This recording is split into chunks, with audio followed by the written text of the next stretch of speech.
Good evening. I hope everyone's doing well. I really should have warmed up my voice a little bit more.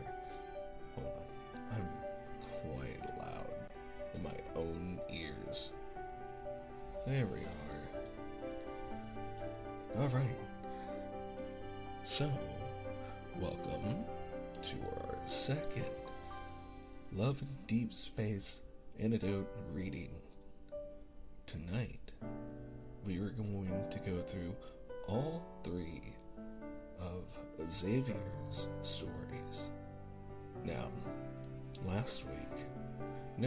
the week before that, we read through all of Zane's, and I think everyone went to bed that night crying for good reason.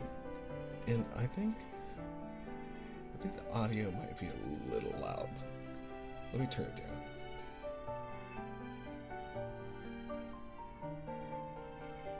just a touch. Now, I think that's good. Ooh. Please let me know if I could sound any better, or if I can bring up the music. It's fine on your phone. Thank you, Jasmine. Thank you. Good evening, Pinwell. And Digital. Hi. Hi. Why is the volume so low? Good question. The game audio is low just so it doesn't overpower me. Just because I don't want to blow anyone's ears out. I can adjust it though. 1 second.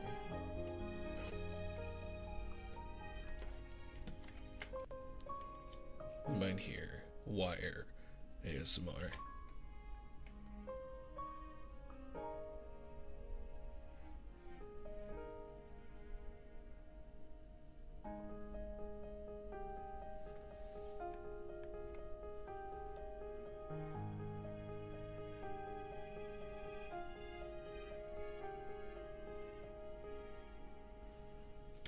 Okay.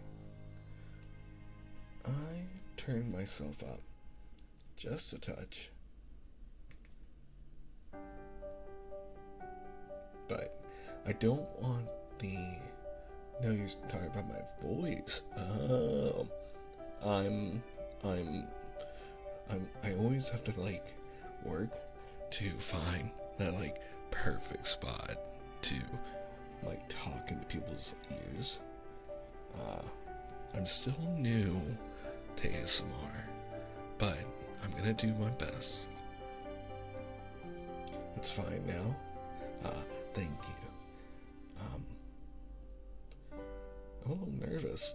I hope you forgive me, but I'm still learning how to use the 3DIO mic, and I know that you have to like speak directly into the ear, and if this is your first time with us, I am notoriously known, at least in real life, of having an issue of speaking softly, like whispering like this.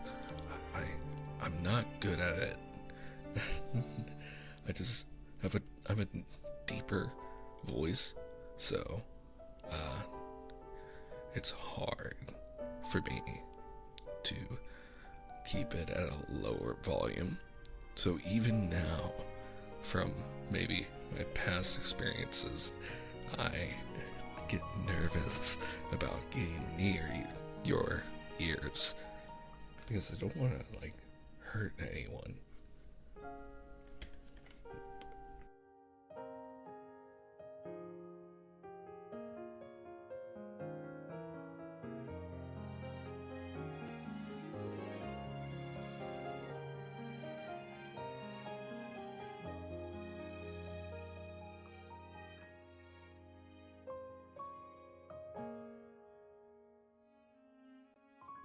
Okay. Hello, Ross Kelly.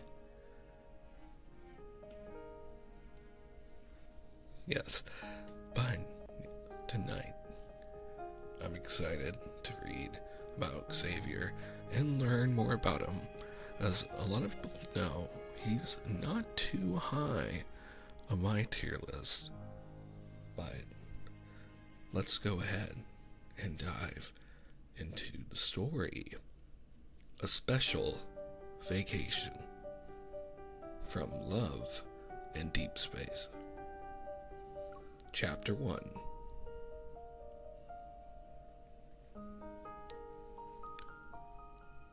Write an essay titled, "When I Grow Up, I Want to Be a Blank." To understand the kind of job you want to do. After reading his son's homework assignment for summer vacation, Ulysses asked, "What do you want to be when you grow up, Frankie?" No? Oh no, hold on. Let me bring you over. Thank you. I was so worried about audio.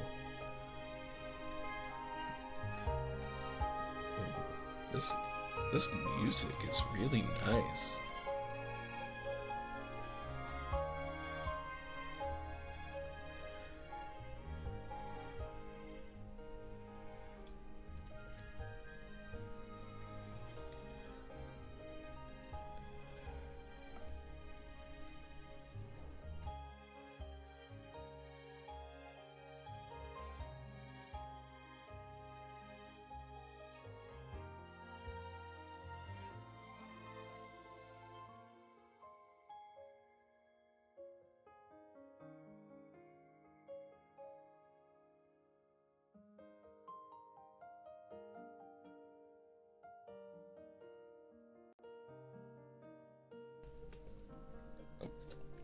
Apologies. I thought I heard dogs. Now, let's start over. Write an essay titled, "When I Grow Up, I Want to Be a Blank," to understand the kind of job you want to do. After reading his son's homework assignment for summer vacation, Ulysses asks, "What do you want to be when you grow up, Frankie?" 7-year-old Frank's eyes sparkle. "I want to be a deep space hunter." He jumps up and down. "I'm gonna defeat wanderers like this. Swish, swish, swish, swish. They're so awesome."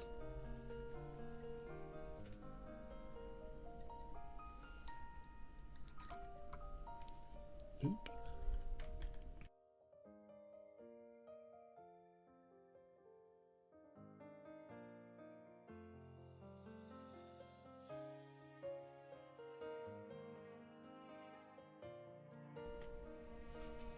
Ulysses looks a little surprised. "Really?" "Really?"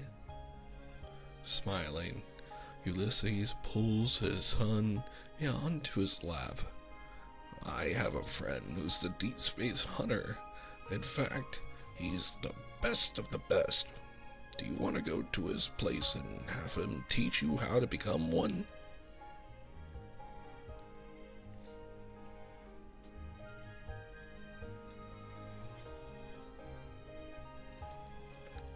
The best of the best. What kind of hunter is he? The hunters in the cartoons are already really cool. They wear shiny outfits with super cool weapons. They travel to every corner of the city, flying across the sky, and can run on walls.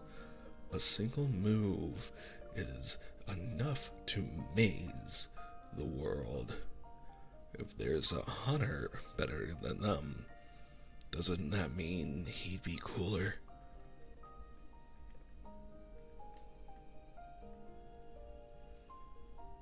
Following Dad to his old friend's house, Frank watches as the door opens.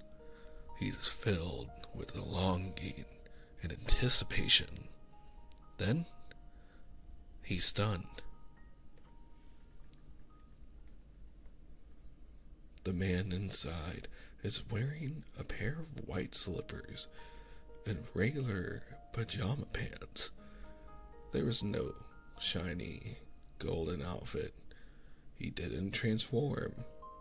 He wore normal clothes, and he has a lopsided sleeping mask with stars on it. He still looks a little tired after yawning.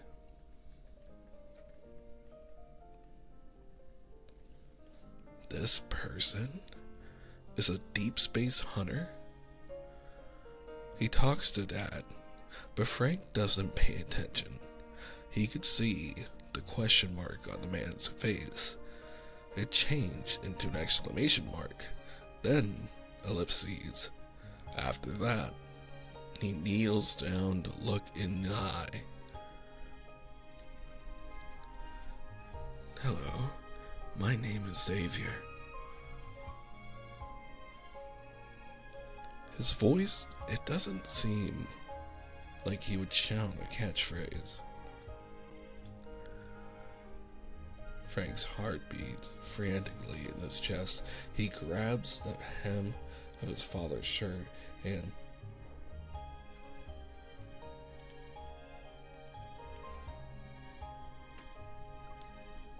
says, "I'm Frank." He looks at Xavier's hair. Grandpa?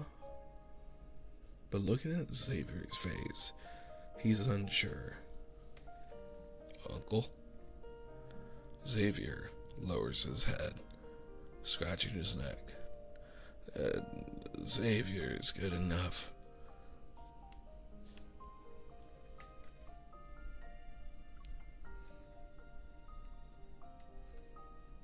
Chapter 2. A deep space hunter's home. Dad drives away not long after, leaving Frank alone with Xavier. Xavier closes the door and takes Frank's tiny suitcase inside. Frank hurries after him, curiously looking around. This is the house of a deep space hunter. Would he have an entire wall filled with weapons and bombs? What about tiny robots that fly around everywhere? Would there be a sleeping pod as big as a room? After walking around, Frank realizes that Xavier doesn't have any of these.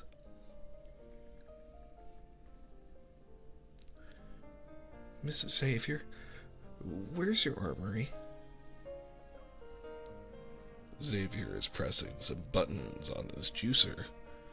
Frank's question causes him to mess up, so he presses cancel and restarts the process. I don't have any weapons for one. What about robots? The phone on the table lights up. Hello? How may I help you? Where do you sleep? Xavier looks around. You can sleep anywhere here. He's nothing like the hunters in the cartoons. Frank is disappointed. Xavier hands him a cup of yellowish green liquid. Do you like weapons and robots? No, but a hunter's house should have these things, right? Frank takes a sip of the drink and makes a face. Huh? He would rather drink Dad's veggie juice. He's about to ask Xavier what it is when he sees Xavier had finished his own cup without a hint of disgust. What makes you think that? Xavier asks, putting down his cup. As a guest, Frank has to be polite. He forces himself to swallow the liquid in his cup, his mouth, thinking that maybe it's some kind of energy supplement. He places the cup on the very corner of the table. Everyone in the Hunters Unite has one. They have a secret base filled with tons of stuff too. Did you hide yours, Mr. Xavier? Xavier thinks for a moment before saying, their stuff comes with their base. Mine is simpler, so it doesn't have as much. Seeing Frank's cup remain untouched, Xavier picks it up. Do you not like juice? Frank's eyes widen. That was juice?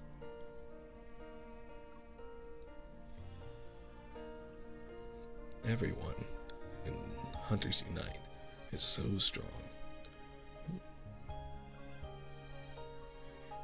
You can find them on the top 10 hunters list. Xavier's probably wasn't picked to join them.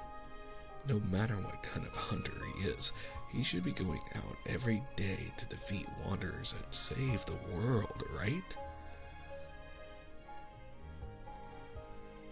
Frank gathers himself again and gets ready for the big battle with Xavier tomorrow.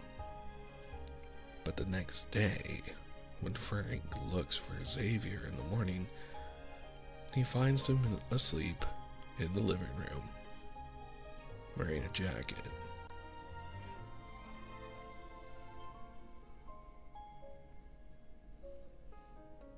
Xavier has one of his hands hanging off the couch, his brows furrow.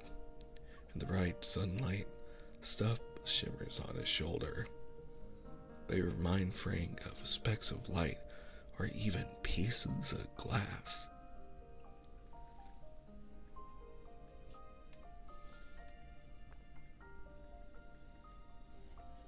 Where did Xavier go last night? What did he do? Frank decides to ask Xavier when he wakes up. However, Xavier doesn't move for a long time. He doesn't toss or turn and manages to make Frank sleepy. Frank waits and waits until his eyelids start to droop.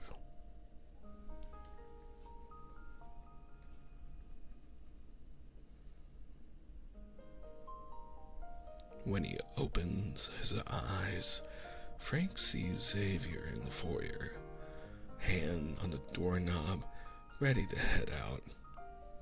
He comes back to his senses, knowing the moment he's been waiting for is finally here.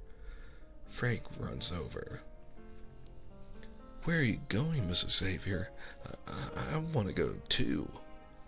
Not giving Xavier a chance to refuse, he tightly grabs his hand. And just like that, Frank goes out with Xavier for the first time. His teacher always says the early bird catches the worm, but Xavier slept in. It's already noon. Are there any wanderers left? Xavier walks around and looks relaxed. Could it be that he isn't worried because he knows where all the wanderers are hiding? Frank can only guess. Maybe they're going to a dark cave next, or an abandoned building with strange noises coming out of it.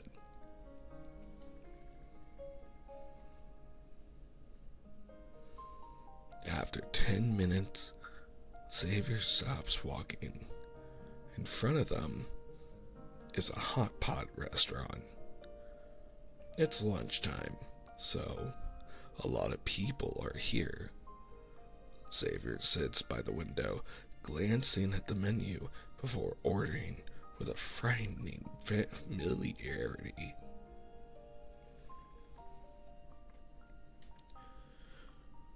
Bunny's fatty beef, Bunny's signature lamb rolls, beef brain, beef tenderloin, ox tongue, tripe, beef ribs, black chicken rolls, fish balls. Frank can only listen with his mouth agape until Xavier puts down the menu and says, "Spicy soup, extra spicy." Frank springs into action. My dad told me not to eat super spicy food, Mr. Xavier. Xavier looks at Frank, as though he forgot about him. Scratching his neck, he says to the server, "Another bowl of small noodles, please."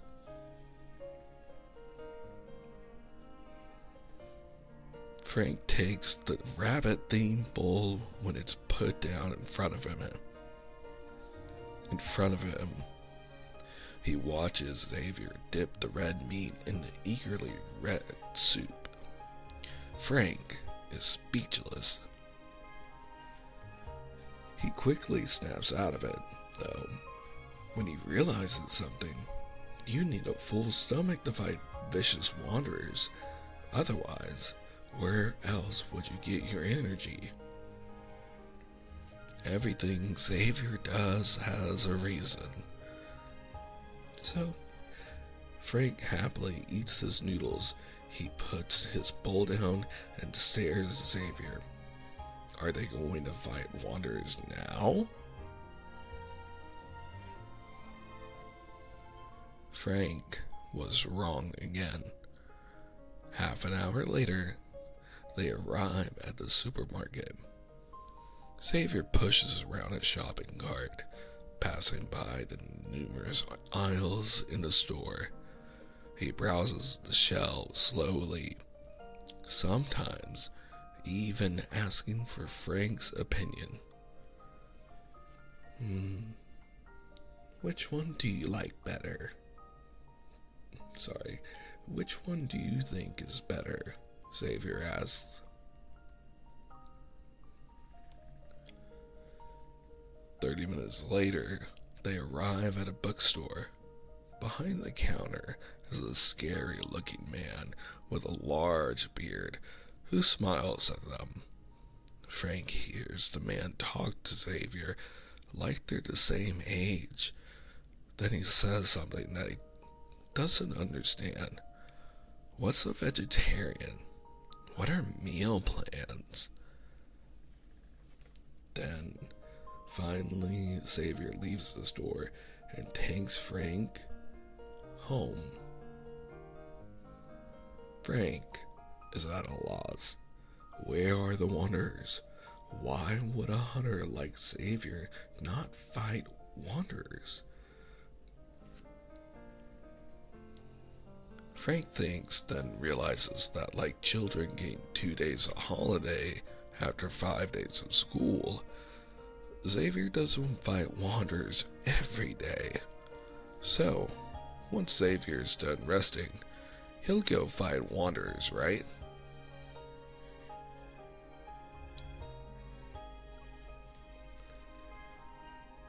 Chapter 4: A Hunter's Secret Training. With that, Frank waits and waits and waits, but still, he never sees Xavier, the best of the best, go out to fight wanderers. Instead, all he gets is the rapidly approaching end of his summer vacation.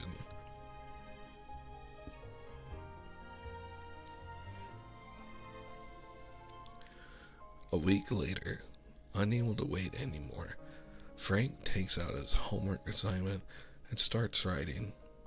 Deep space hunters will sleep until noon every day. When they wake up, they have lunch. After lunch, they either walk around outside or stay at home and watch TV. Sometimes they fall asleep watching TV. Deep space hunters aren't picky. They eat everything. They also aren't picky when it comes to places to sleep. They can sleep anywhere, but... Frank stops writing. Deep space hunters are kind of weird.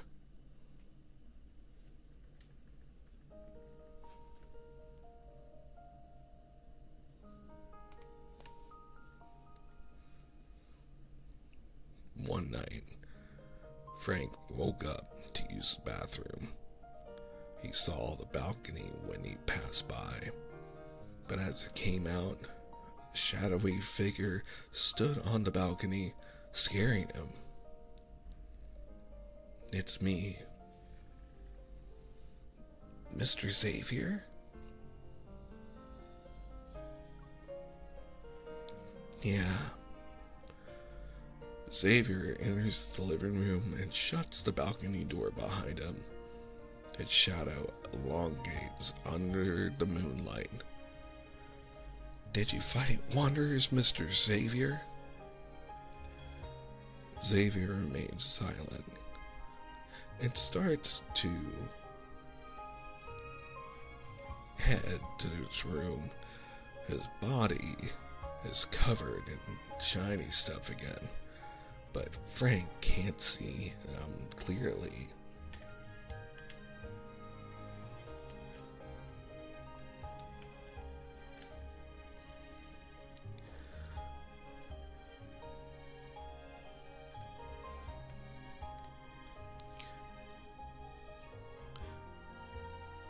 Why didn't you bring me with you if you're fighting wanderers?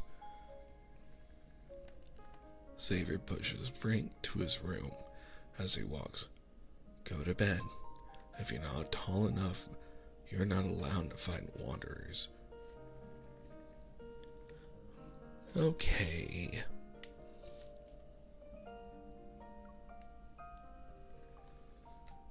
After getting back in bed, Frank wonders about another thing. Why did Xavier come in through the balcony and not the front door? Also, hello Mavis. And welcome back, Digital. Frank slumps on his desk, unsure if he should write that. What are you doing? Xavier comes over. Summer vacation homework. Xavier seems taken back. There's homework during the summer. Yeah. Frank lifts the notebook up. Xavier reads everything and doesn't say anything for a while.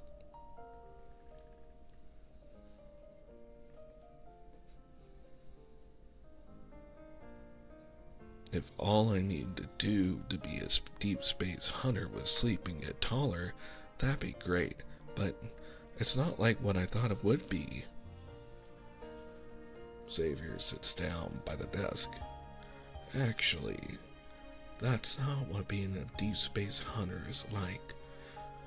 Other than fighting wanderers, we have to do other things too, such as taking exams or doing special training, stuff like that.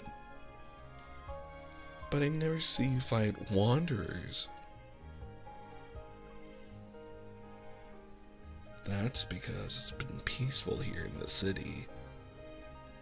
There's not a single wanderer, Frank asks.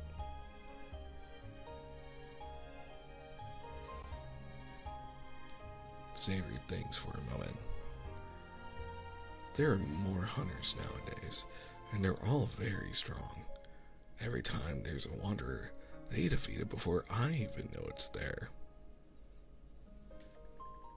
Frank takes a while to process what Xavier said. So, you're not fast enough? You can say that. Frank raises his fist. I think you should try. Harder, Mr. Xavier. Xavier smiles and fist bumps him. All right. When do you have exams? I don't have exams. What about training? Nope. Frank writes the following. Deep space hunters don't have exams. They also don't need to train.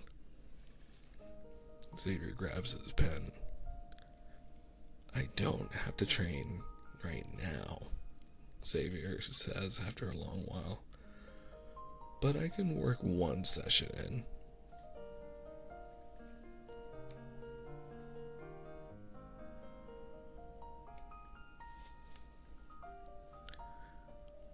Frank is excited. Can you teach me how to fight wanderers, Mr. Xavier? Teach you? Before Xavier can change his mind, Frank says, Master. Xavier doesn't argue with them. Just call me Xavier. Also, hello, Amara.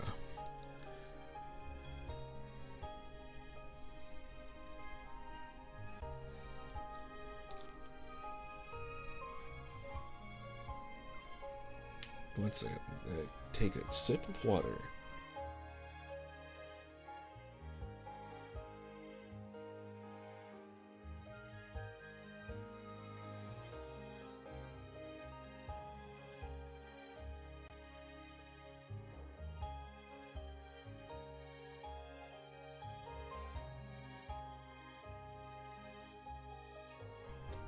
Also, I may have just be hearing it, but do let me know if you hear a dog barking.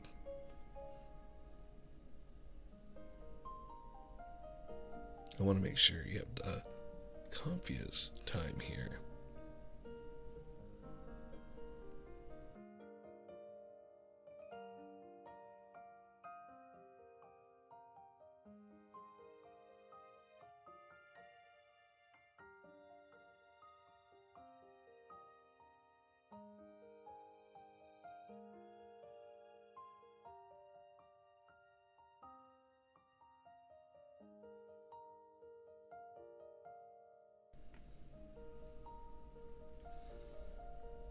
Chapter 5. The Real Battle. It's sunny the next day. There are several groups of people in Leon Central Park, walking and panicking, and picnicking, not panicking. Children around the same age as Frank are running across the field or playing around the playground. Xavier puts his bag on the grass. He sits down and starts taking things out. Choose one. Seeing all sorts of weapons laid out in front of him, Frank is amazed. Without any hesitation, he grabs a small wooden sword.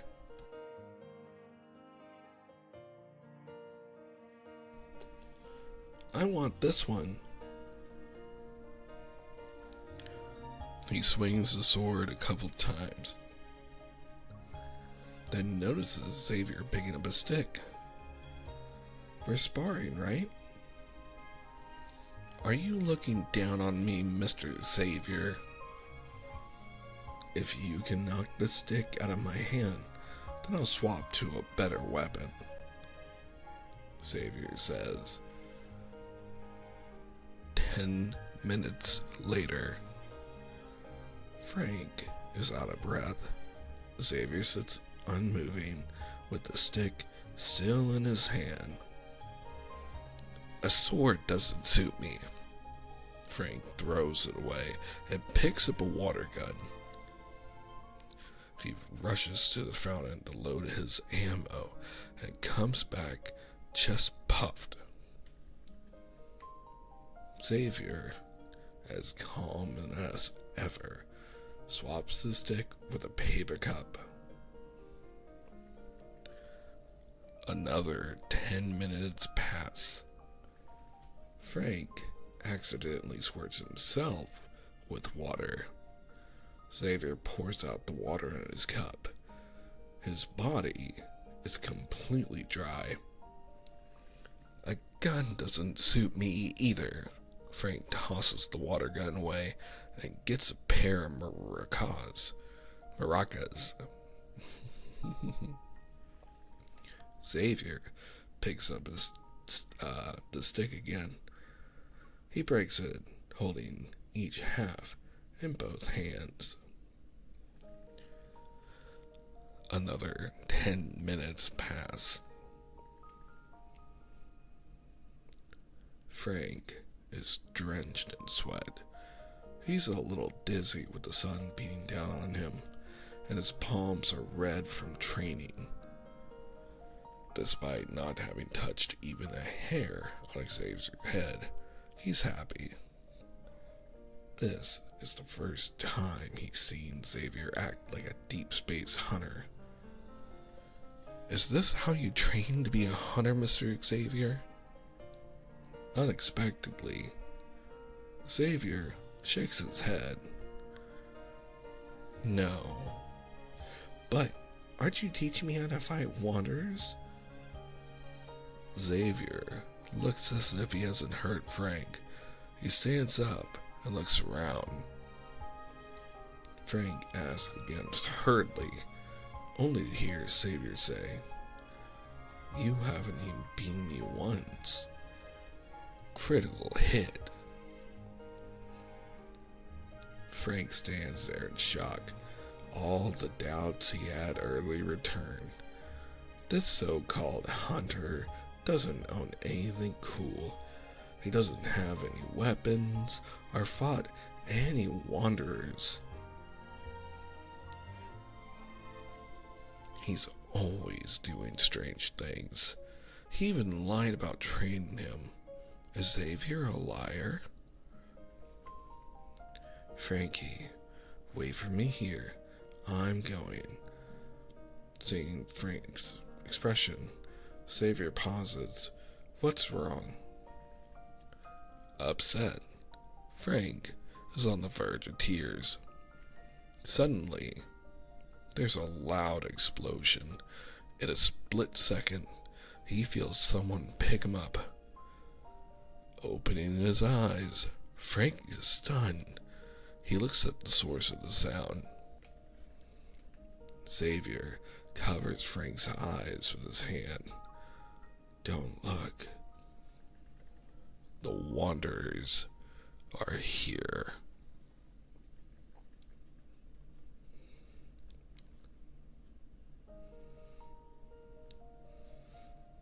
The sky darkens, and the sharp wail of a police siren brings Frank back to reality. Wait here, and don't run outside the light. Xavier lifts his hand, and a golden shield appears above Frank's head like a round tent. After that, he turns around and runs off. Frank sees a sword quickly manifest in Xavier's right hand. It's brighter and cooler than any weapon he saw on TV. As people run away, he sees Xavier go against the flow of the crowd. Several terrifying wanderers appear from the trees. With a single swing, Xavier's weapon transforms into countless light blades. The wanderers instantly disappear in the light. He turns, leaps, and appears by the side of the inflatable castle, striking down two wanderers like lightning. With a deafening roar, the wanderers turn to dust. The adults and children who haven't been able to leave are shocked. Leave this place. In the dust and smoke, Xavier turns around and leaps again. He takes the sword in his hand and lunges toward another wanderer. Frank's eyes widen. Xavier is like a beam of light, turning everything he attacks into dust. It's as if Frank is watching a meteor shower of light. After he cuts down the last wanderer, Xavier lands on the ground. With a flick of the wrist, his sword disappears, leaving only specks of light around him, It's as if he's standing under a starry sky.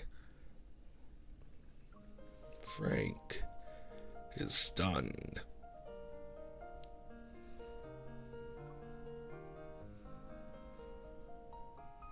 Chapter 6. A Kept Secret. When he comes out of the convenience store with Xavier, the park entrance across the street is covered with police tape.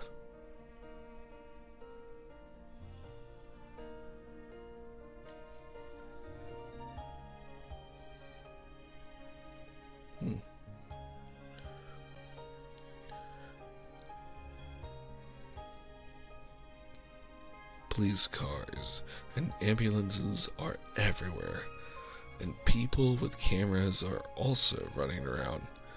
Everything is a mess. Eat this. We'll go home after. Frank takes the ice cream cone Xavier gives him. It's a sweet treat to calm his nerves. Why didn't you tell the police that you were the one who got rid of the Wanderers, Mr. Xavier? Frank feels a little sad. He wanted to see Xavier get praised on TV, but once he was done, Xavier dragged him out of the park. Xavier looked serious. Didn't your teachers tell you not to brag when you do a good deed? Still, Xavier's expression looks a little strange. It's almost like he doesn't want people to find out about him. Then again, that's not the only thing strange about Xavier. Besides, Frank is certain that Xavier is a very good hunter. Everything he does must have a reason. So, Frank looks up at him with the same serious face. Don't worry, I'll keep it a secret.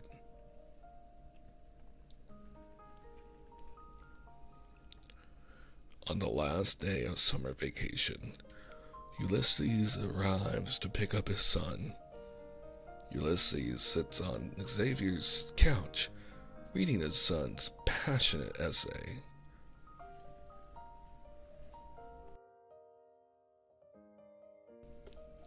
This summer, I met the world's greatest deep space hunter. Wanderers are no match for him. He uses a super cool sword and it's sharper than anything in the world. He told me that being a hunter means you shouldn't brag about the good things you've done. That's why I want to be a hunter just like him. He's my role model. He looks up at Xavier. Did you cast a spell on my son? No. Xavier's sparring with Frank using chopsticks. I just took him out for a hot pot. After that, we went shopping at the supermarket and the bookstore. Then we went for a walk in the park. Dad, Xavier is super duper cool.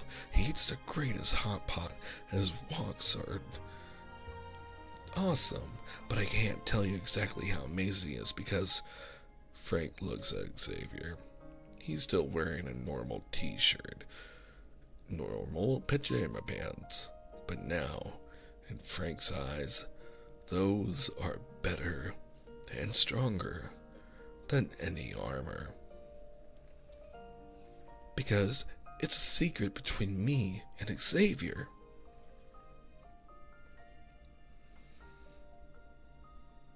Ulysses doesn't know how to react. He picks up Frank's luggage and grabs the boy still running around the living room and pretending to be Xavier. He doesn't know what kind of secret his son agreed to for Xavier, but whatever, it's not on Frank. After all, when Ulysses was younger, he was also fooled by Xavier. And that is the end of our first anecdote with Xavier.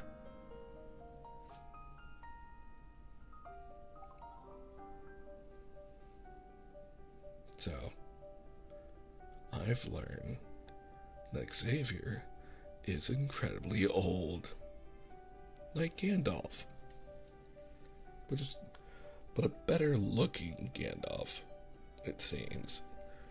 Now, I'm going to take 1 second to rest my voice, and don't worry, I'll just be back in a couple of minutes. I'm going to get some water.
Okay.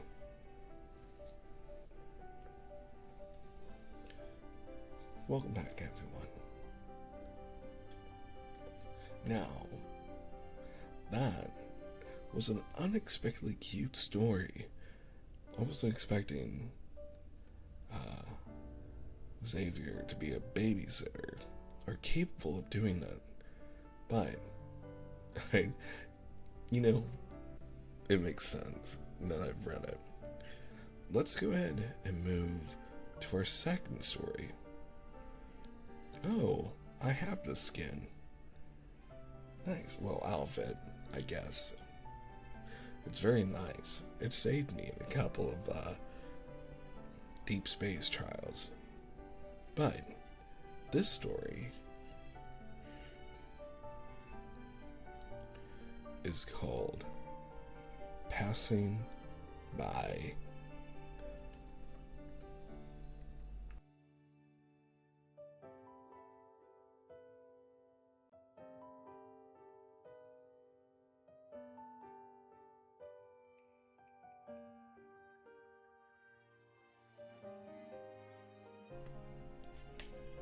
Let's go ahead and jump. Oop.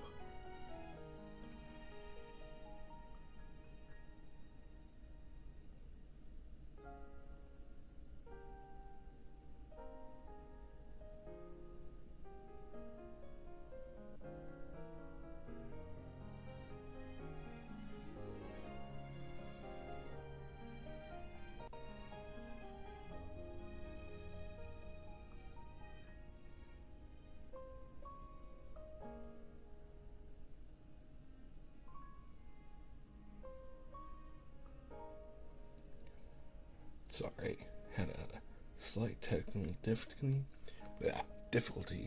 Let's go ahead and jump into our next story, Passing By. Oh, well then, I'm really excited for you to be here.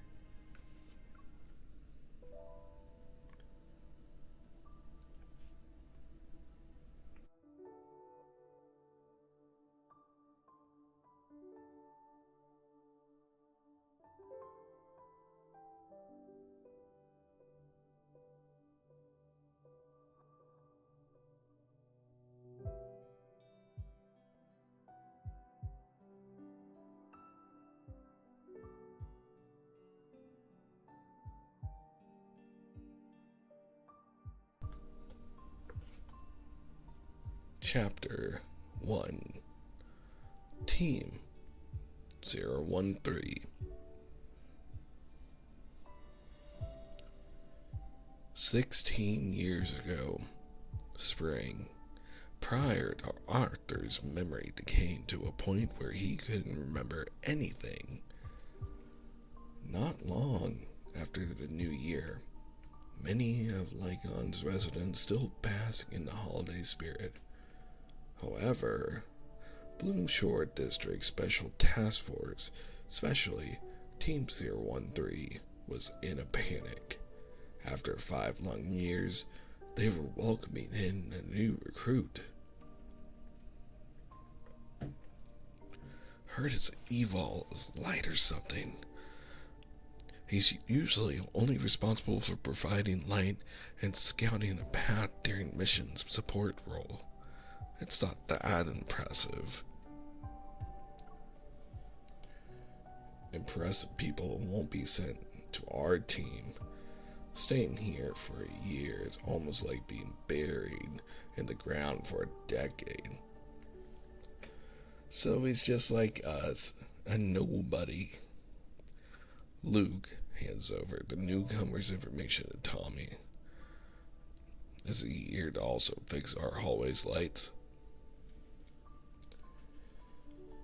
Standing before the office door, Arthur is hit by a wave of mixed emotions. This marks his 16th year as police officer and 9th as the captain of Team 013.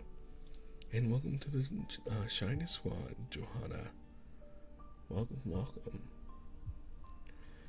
In his younger days, his passion led him to numerous accomplishments,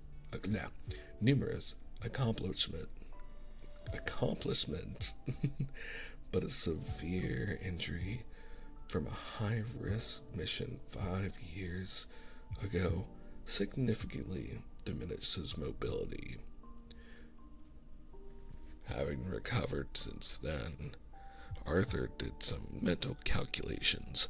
Even at the risk of reputational damage, he must utilize the energy of new blood to somehow mold this group of misfits back into shape.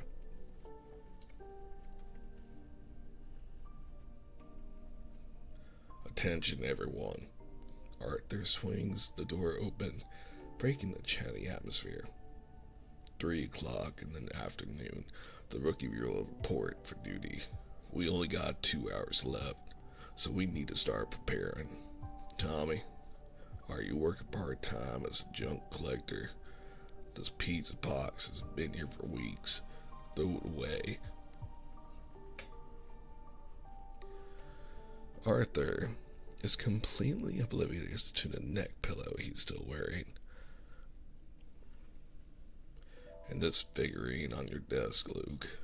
I've told you not to bring this into our office. It makes us look bad. Team 013 is at the bottom of the hierarchy.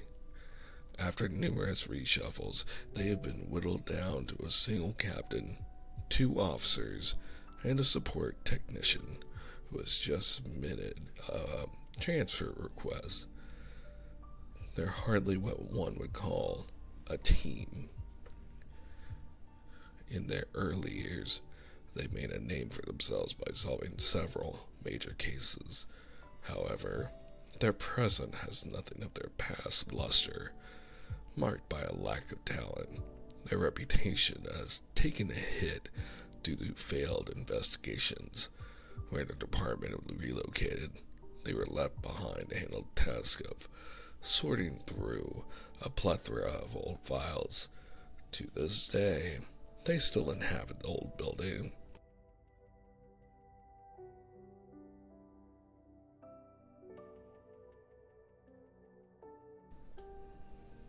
As time passed, they were all but forgotten. Their only interactions with the others being the occasional job to retrieve files or search at the headquarters. At the age of 23, let me readjust this.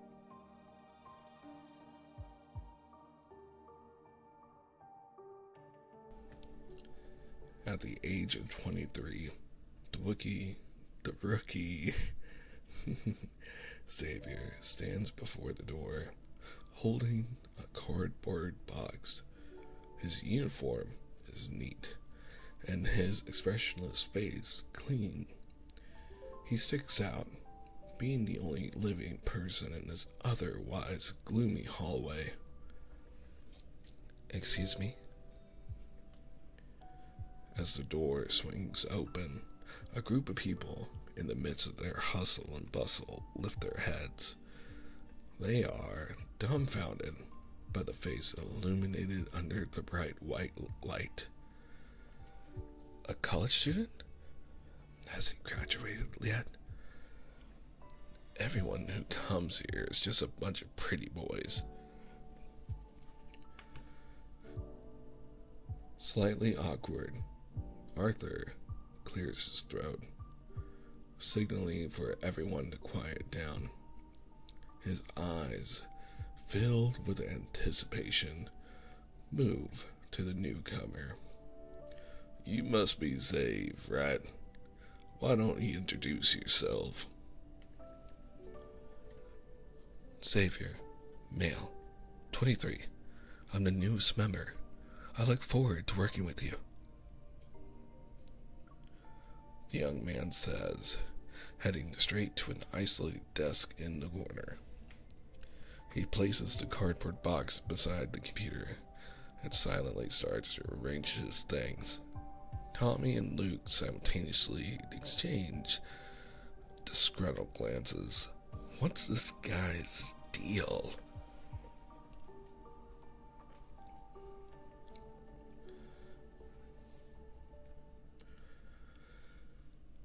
However, as time passes, Luke's impression begins to change. Whether it's tasks assigned by the higher-ups or senior members, Xavier always completes them quickly and methodically. He works until they're done, but nothing more. He is never late, but he doesn't leave early. When asked why he requested a transfer to their squad, he answers in a matter-of-fact tone. This place has many old archive records of Light Gun City. I want to read all of them. But there are like over 5 million criminal records and fingerprint files in the database, and once they haven't been entered in the system, the files from the beginning of the century alone probably amount to tens of millions of pages. Xavier falls silent for a moment. Seeing him lose hope, Arthur pats his shoulder as though he understands.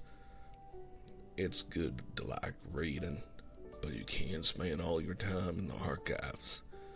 Let's have beef hot pot tonight.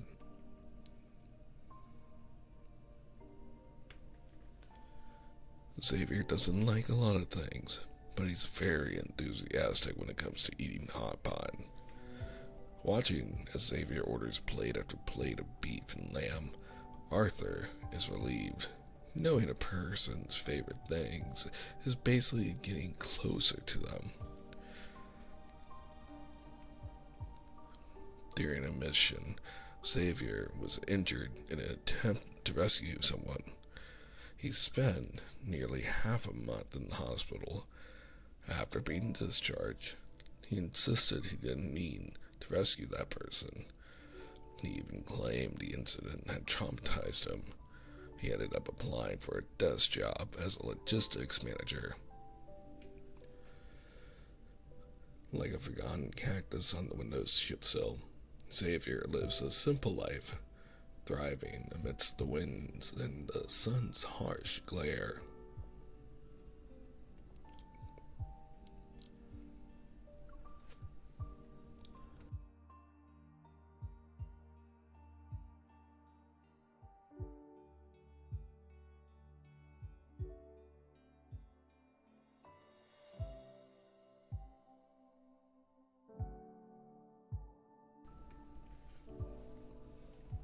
Chapter 2: An Unspoken Secret. Xavier always tidies up paperwork when everyone else is out on missions. He helps Luke whenever the hallway lights are broken. Despite Xavier mostly keeping to himself, people find he's actually quite easy to get along with. As evil, he is even more useful. Sometimes, for reasons unknown, a flash of light causes the criminal they're chasing to unexpectedly drop to the ground. Our target this time is an old friend, Lawrence. Team 013 has its usual mission briefing. Silence hangs in the air for a moment before Arthur awkwardly clears his throat, pointing at the image on the whiteboard with the laser pen. You all know what he looks like. The Skyhaven boys learned Lawrence recently returned. Let's keep a close eye on him and proceed with caution.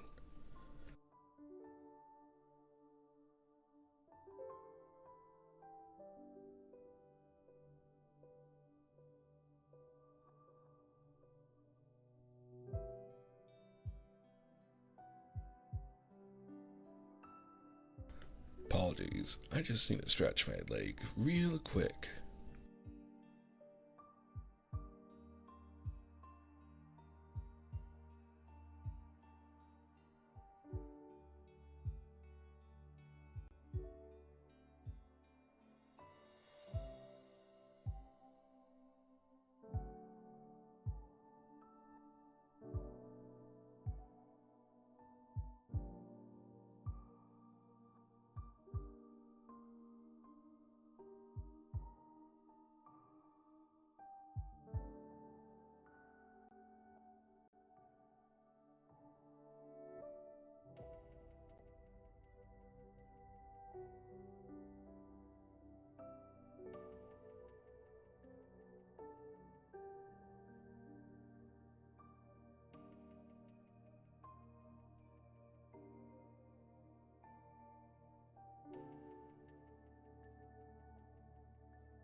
Thank you.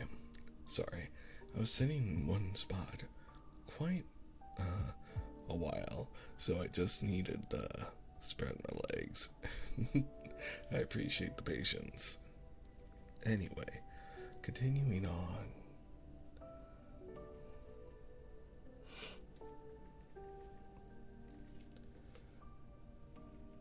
Lawrence made his fortune selling evil hallucinogenics, distributing his supply to major entertainment venues in Lincoln City and Skyhaven. Whether he's smart or has someone else guiding him, they always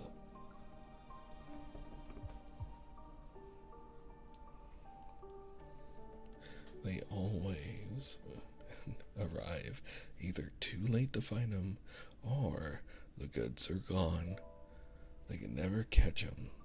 Several of their meticulously planned operations were ruined too. Just last month, Arthur was disheartened, declaring that if they failed again, it would be handed over to another team. Tommy understood this as a subtle hint from the higher-ups that Team 013 didn't need to continue existing.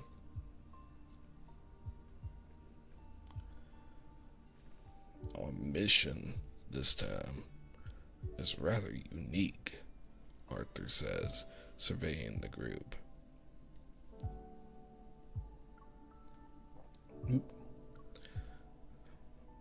According to a reliable source, Lawrence will be at a newly opened palace bathhouse next month. The purpose of this meeting is to select an undercover agent, his eyes brimming with anticipation. They are disguised themselves as an employee. The goal is to approach the target. No one volunteers. They draw straws.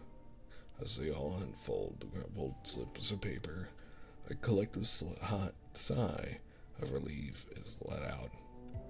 Only Tommy speaks up, on the verge of tears at the sight of a little turtle on his slip. I would rather do anything else. That place is too dangerous. I haven't even been fallen in love yet. Please don't make me go. Arthur glares at him with disappointment and frustration. You're uglier than a cow. You'd be seen as suspicious almost immediately if you looked like Xavier. The room is silent. All eyes turn to Xavier, who is eating his noodles in the corner, initially lost in thought. Xavier slowly raises his head, feeling many gazes on him.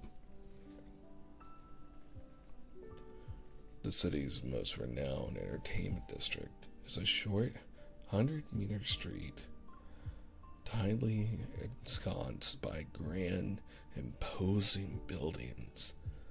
The valley behind it is narrow and seemingly endless, almost devoid of light. Here, those with shady business gather, their intentions silently understood. Deep in the night, a group of men in leopard print shirts and gleaming black shoes saunter on the pavement, spewing alcohol-laden obscenities. Street lights illuminate job flyers plastered onto the wall, phone numbers mostly torn off. Among the group, a lanky young man with silver hair can be spotted in the distance, in a denim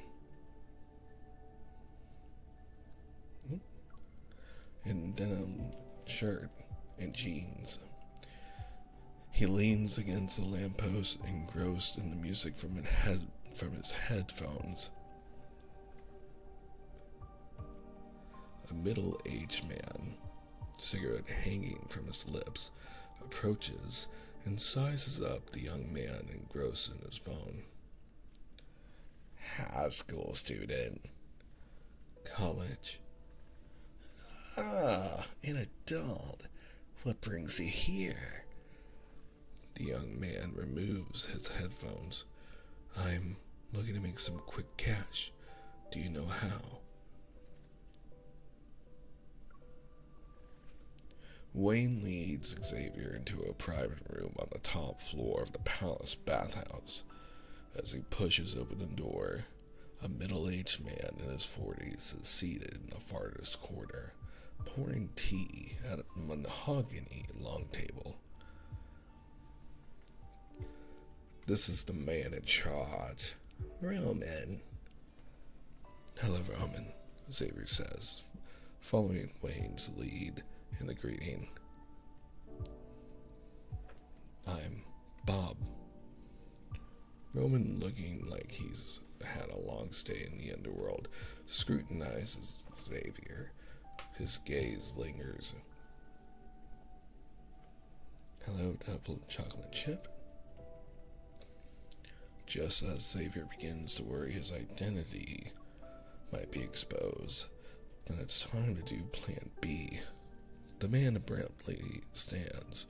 He pulls a book from the shelf behind him, flipping through the pages. Your name's too plain.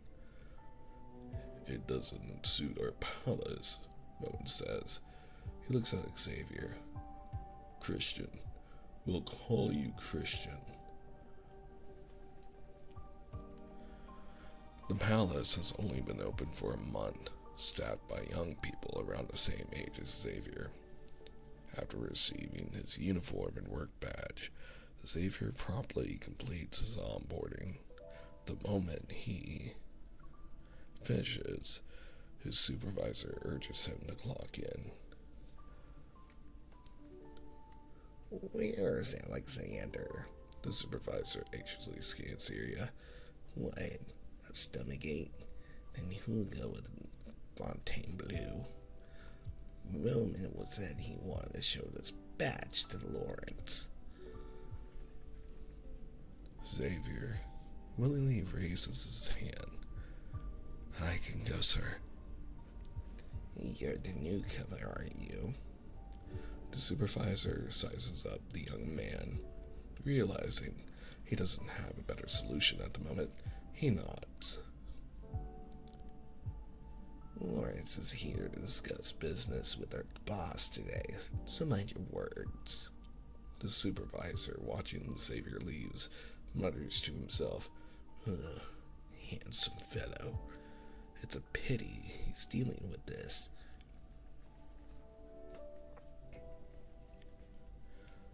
Xavier arrives at the private room. Fontainebleau.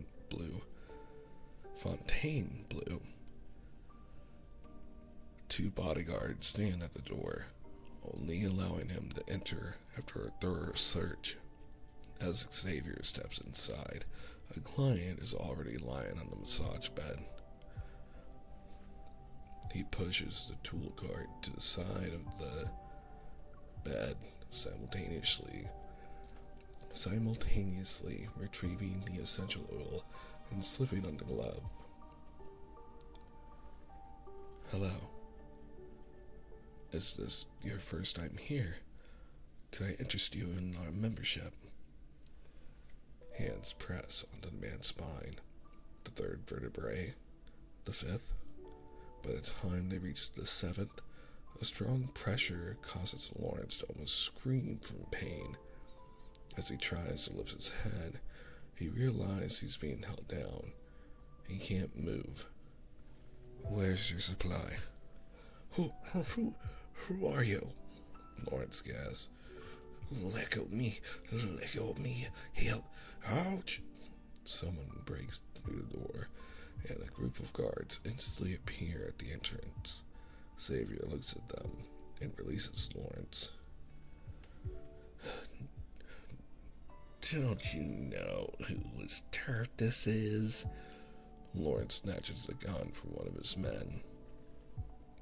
The others also raise their weapons, all pointed at Xavier. He slowly removes his gloves, leaving everyone unsure of his next move. For a moment, no one answers.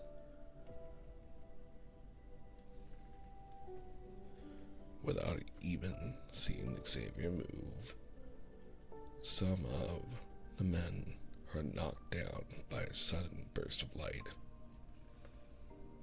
The young man holds his sword, seemingly forged from moonlight itself.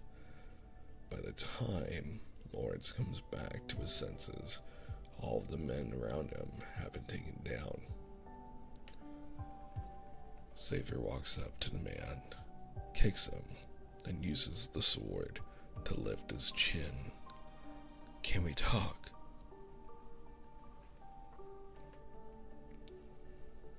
By the time Luke arrives as backup, Xavier stands alone amidst a circle of fallen bodyguards. In the corner, Lawrence is tied up with bed sheets, his neck at an odd angle. Xavier, did you take everyone out in this room? No. Xavier walks down the corridor, pulling Luke by his collar. They ran into my sword. Message received. Requesting backup. Xavier walks for a bit, then stops. Luke follows Xavier's gaze.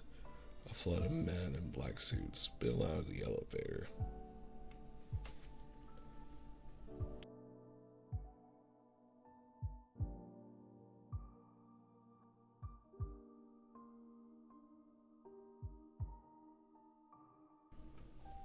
I'm not very strong, so you'll have to do the fighting, Xavier says. All Luke knows is that the grip on his collar loosens, and then he's tossed out of the hallway. You didn't look like you were losing. Oh.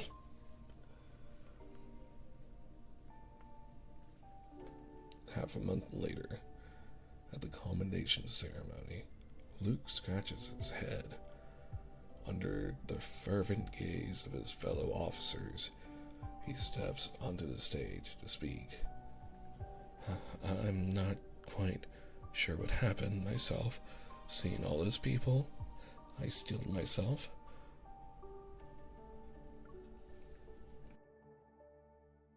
And not, might as well close my eyes and take a gamble. Then I just started punching. Before I knew it, they fell like dominoes. Luke recalls that day with a smirk. Maybe they were just too weak. Now the true hero of this incident was our team Xavier, and there's more. A month later, Polar Bear, notorious for selling illicit evil drugs, shows up at the doorsteps of the police station. He was tied up, weeping, and confessing his sins.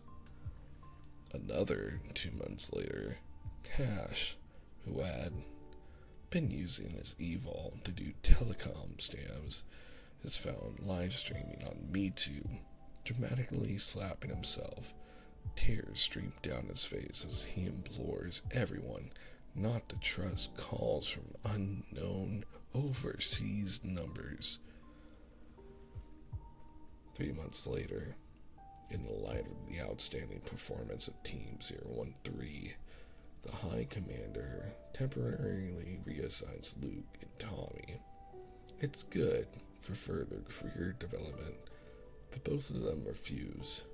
They argue their ability to catch criminals is purely because of luck.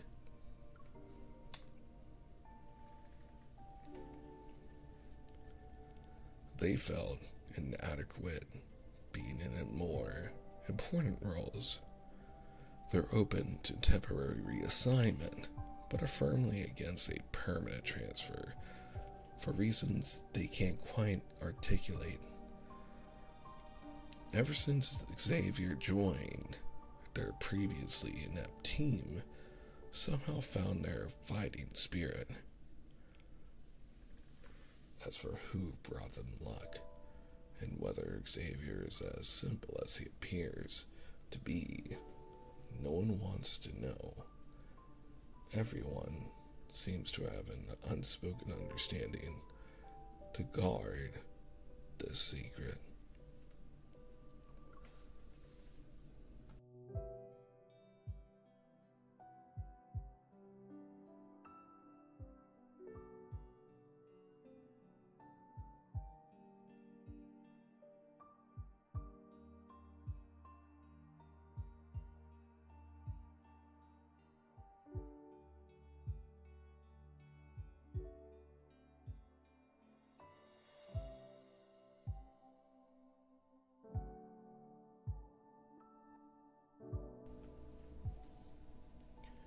Chapter 3. A Familiar Face.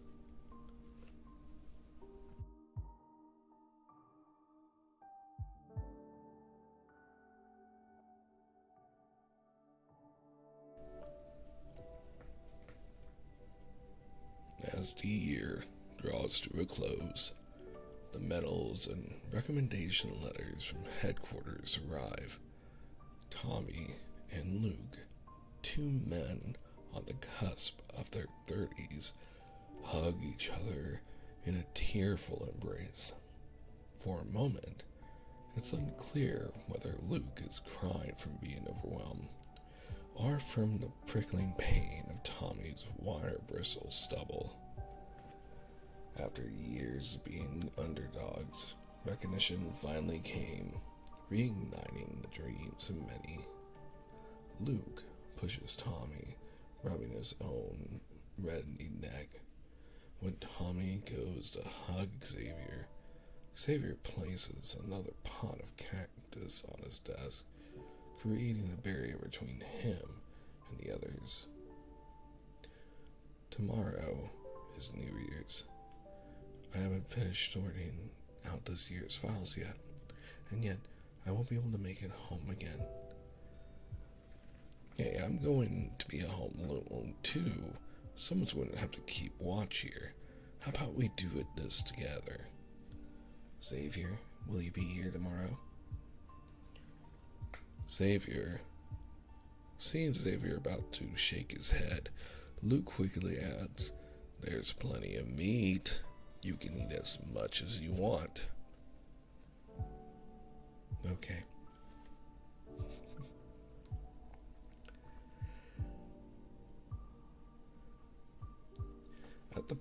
On the promised day, cloaked in the veil of night, Xavier walks back to the police station alone. Outside, the sound of fireworks echoes. Inside, the break room buzzes with warmth and growing merriment. At the heart of the table is a hot pot. Luke has brought freshly wrapped dumplings from home, sparking a debate with Tommy about whether pork-filled or seafood-filled dumplings taste better. Arthur calls out to Xavier, "Why are you just standing there? Come in and help put up the window decorations while the food cooks."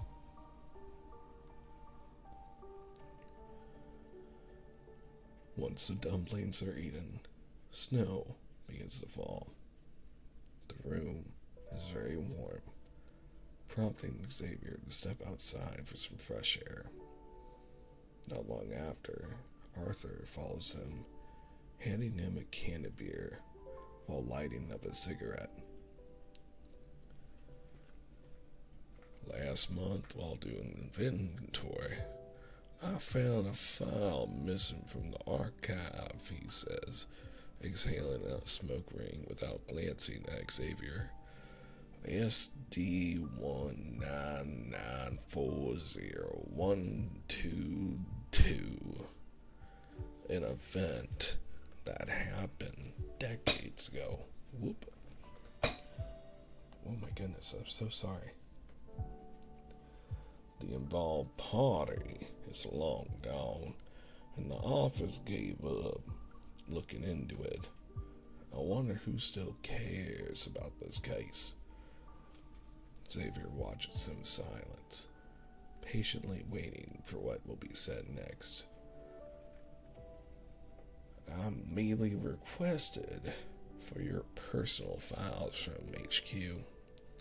They were impeccable. Even during your time here, your actions have been anything but disappointing. There was a match in the portrait database. I found this.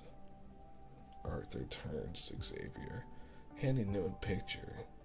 In the faded, yellowed photograph are the traces of a man with silver hair. His figure is tall, slender.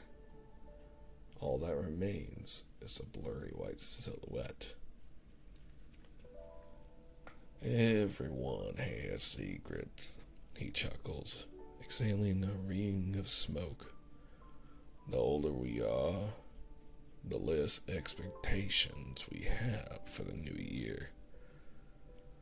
Regardless of our days, life continues in its steady, monotonous flow. We hope you choose to stay. Through the floor-to-ceiling window, a group of people can be seen mimicking a TV anchor's lively dance, exclaiming, "Happy New Year." Xavier sighs, wondering if these people are truly capable of being a competent team. He lifts his head, staring at the New Year's fireworks. Excuse me, Siri, go away. Staring at the New Year's fireworks that burst at the stroke of midnight above 1,000 high-rise buildings. It's time for him to leave.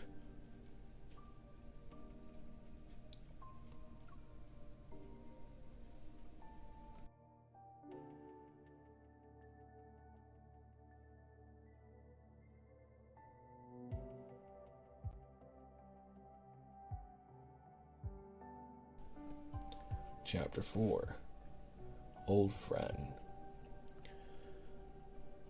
2 days after on New Year's Day, the streets remain eerily deserted. Xavier slips the missing file into the mailbox downstairs, then proceeds to feed the stray cats nearby before climbing up the stairs to his apartment. During the time it takes for rice to heat up, Xavier steals a glance at his phone. Finally, after 24 hours, he finally receives a response to the message he sent last night. "Maya, aren't you going to ask what I'm going to do with this?" Xavier had told him to come to his house to pick up the file. Xavier, that's your business. There is silence on the other end. The typing indicator appears and disappears again and again. Xavier stares at his phone, waiting. It's not until the microwave dings, signaling his food is ready, that the message is sent. "Maya, I want to use this for a new identity. Maya, I just want to be an ordinary person in this timeline. Maya, are you still there? Do you think it's funny? I don't blame you, though. I agree. Xavier, I was heating up food." Maya sends back 3 ellipses. "Maya, is it that earth junk food with absolutely 0 nutritional value again? I don't get why you like it. Their convenience stores can't even be bothered to change the flavor of their chicken cutlet rice bowls." Xavier, and what about you? Xavier, you mentioned how you're not acclimated to the climate, and you're not fond of the food, but you fell in love with someone here. Maya responds with a set of ellipses. Xavier, there's nothing wrong with that. Maya, enough about me. Are you really going to wait for that person? Xavier, yeah. Maya, how long are you going to wait? 10? 100? Or 100 years? Maya, something messed with the slip space during the backtrack. The spaceship couldn't handle the deep space tunnel fluctuations. Maya, both she and the ether core vanished without a trace. For all we know, they might already be cosmic dust. Xavier, I know. Maya, even if you press on, you're not going to get the outcome you're hoping for. Suddenly, the deafening sounds of fireworks resounds outside. Xavier looks into the night. Some of the windows are adorned with festive decorations for the new year. The outline of these decorations, bathed in a soft yellow glow, paints a picture of safety and warmth, and silhouettes move within. Xavier walks to the door, activates the intercom's visual screen, revealing the figure of a young man. He presses a button. It's in the mailbox. Take it and go. You! The young man is startled. He looks from left to right before he composes himself. He focuses on the camera. Goodbye. Wait, I have something to say. With a certain resolution set in his heart, he stares at his former friend on the other side of the screen. Be careful. They're gonna find you.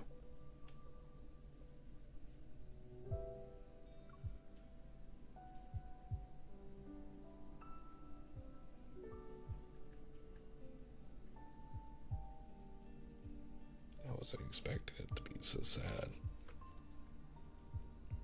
Anyway, continuing on. Chapter 5. The Road's End. Lingering in one place for too long always leaves noticeable traces. Xavier has certainly thought about this.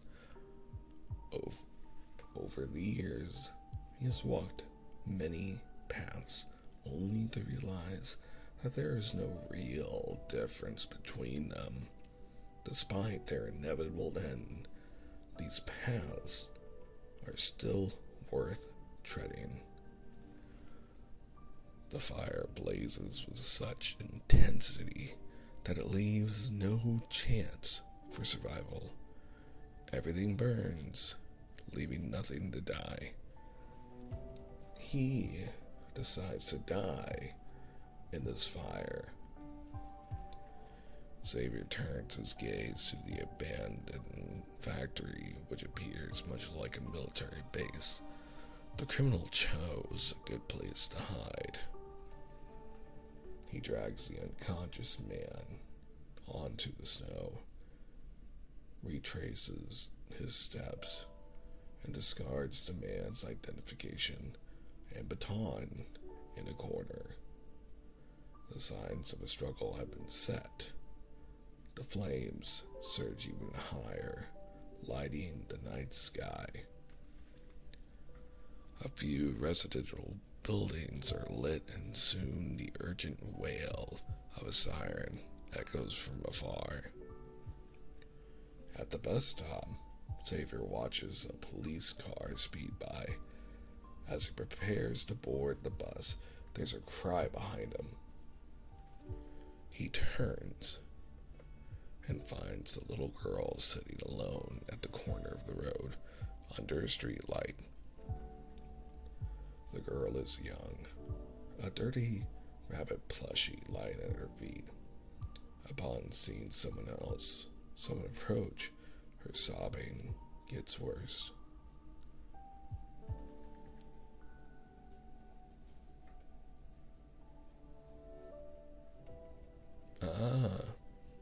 for letting me know. That makes a lot of sense.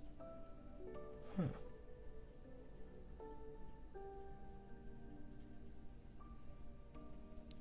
Are you lost? Did you run away from home? Never mind. Cry it louder so they can find you when I'm gone. Why are you so mean, mister?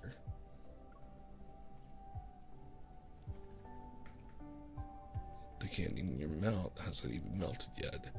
You haven't been away from home for long, have you? Xavier approaches her, brushing the snow off her head.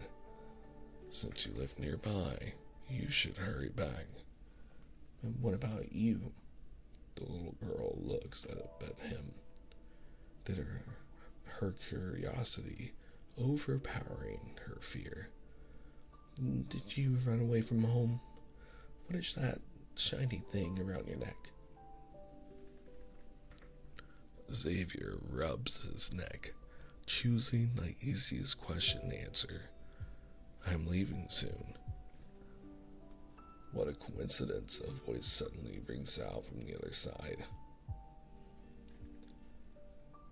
A young man, leaning against a sign that reads closed, stares at Xavier with an air of enthusiasm. He has silver hair, much like Xavier's, though he seems slightly younger. Long time no see. And it's been a long time, Xavier says, looking at his former friend. You followed me all the way here to let me know. It must have been hard. I'm curious how you managed to elude us. His friend walks over, hiding in plain sight as an inconspicuous guy. It's not much different from what I imagined. I thought you'd kill them before leaving. He shrugs, a twinkle of amusement in his eyes. You abandoned them, just like the backtrackers. How are you going to cover your tracks this time? Kill me, or let me? Before he finishes speaking, a dazzling light flashes. When his vision clears, Xavier and the little girl are nowhere to be found. The man stares at the footprints in the snow and grimaces. A blade of light materializes in his hand, and he hurries to follow the faint energy ripple.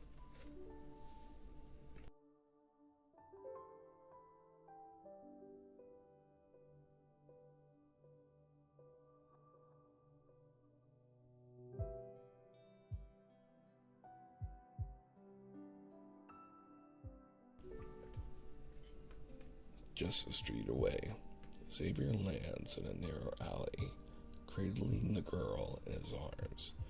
The flurry of snow he makes conceals the footprints. He picks up the fallen rabbit plushie, brushes it off, and hands it to the girl. If anyone asks, says the rabbit helped you. The little girl clutches her bunny, tightly nodding. You're very handsome. When I grow up, will you be my boyfriend? No. Why? Do you like someone already? Xavier hums softly, turning a blind eye to her sad expression. He hurries out of the alley.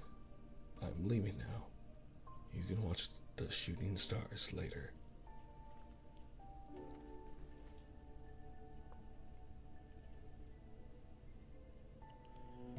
The surrounding light gradually converges in the palm of his hand. The street light nearby, the searchlight in the distance, and the light from every window of the surrounding skyscrapers suddenly go out, and even the moonlight dims. The city is plunged into darkness. The sound of footsteps stops, then draws closer. Xavier opens his eyes, but he doesn't turn to face the person behind him. Instead, he gazes at the night sky. You've never managed to beat me in the past. Things are different. Besides, the teachers at the Academy only teach the best of the best. It's too dark. So much so that the young man named Isaiah can barely make out Xavier's silhouette. His position can only be discerned through the sound of his voice. You can guess how all erase our traces. Suddenly, the darkened sky illuminates. Radiant light engulfs the two. Clusters of light streak across the sky like countless shooting stars, each shining brightly. The light bathes the city hall, illuminating every tree lining the streets, and in an instant, the entire city is as bright as day. Sweetheart, what are you doing here? You had me worried sick. The girl holds her breath, clutching the rabbit plushie in her arms tightly and staring at the sky. A young woman, tears streaming down her face, hugs her. The girl's eyes light up with excitement as she exclaims, Mom, a very handsome guy saved me.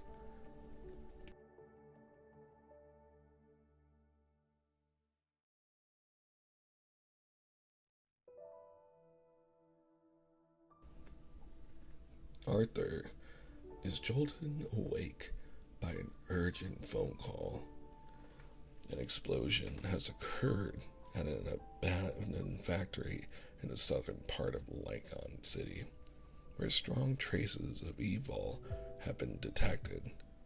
An anonymous tip claims to have spotted the silhouette of the S-rank fugitive, Greyhawk.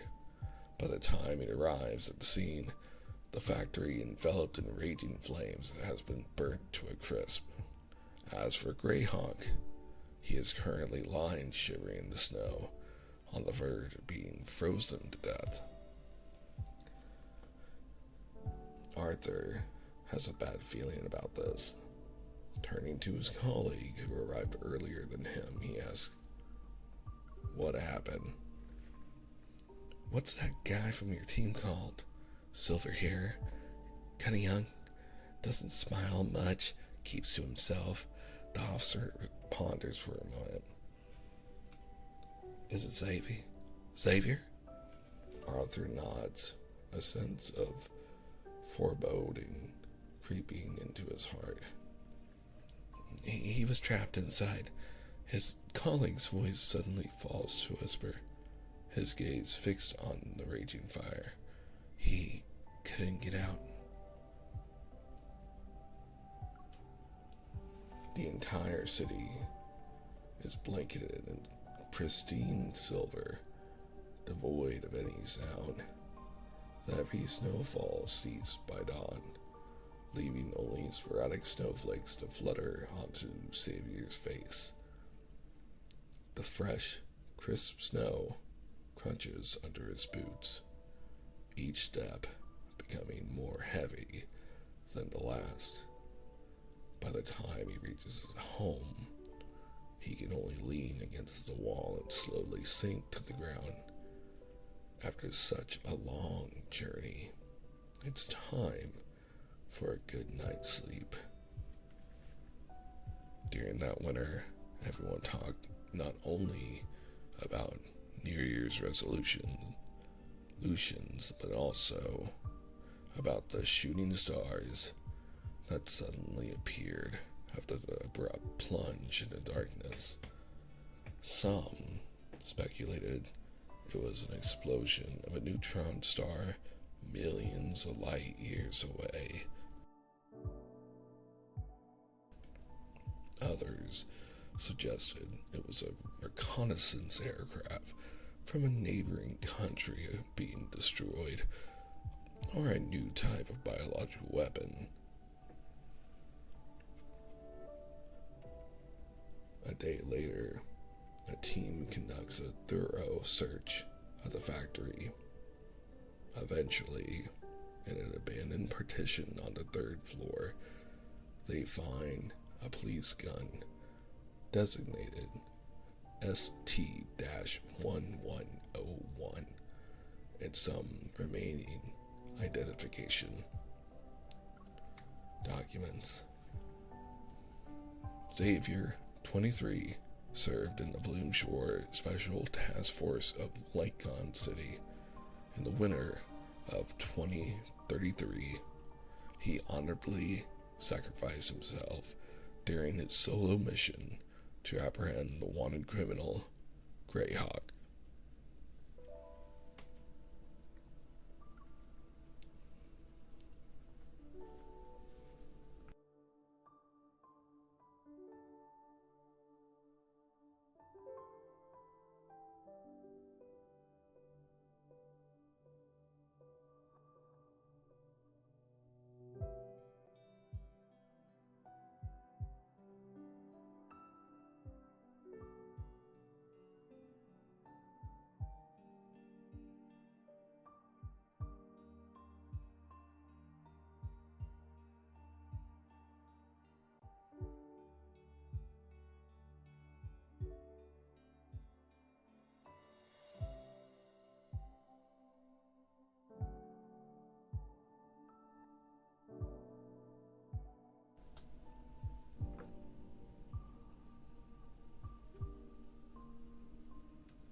Chapter 6. The Passing Spring.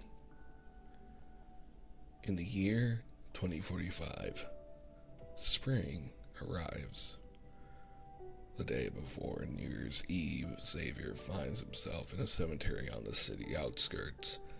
Despite the passage of time, the disaster from 11 years ago failed to ravage this place.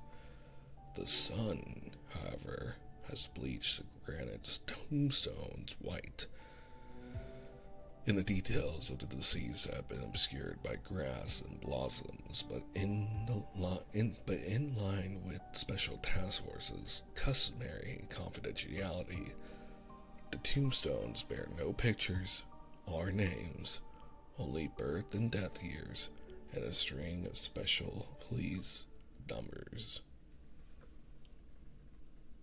Initially, Xavier only remembered ST-1101. As the years passed, many people appeared. Some were old friends, while others were strangers. Some he had spoken to, and others he had merely encountered once before. He didn't visit often, but whenever he did, there were always flowers placed on the grave. He remembers the month just after his death. The turnout at his funeral was not large, yet inexplicably, everyone was crying. Luke, removing his glasses, was sobbing, snot running down his nose. Tommy, embracing Arthur, wailed loudly. Even Arthur subtly wiped the corner of his reddened eyes, though he turned his head away.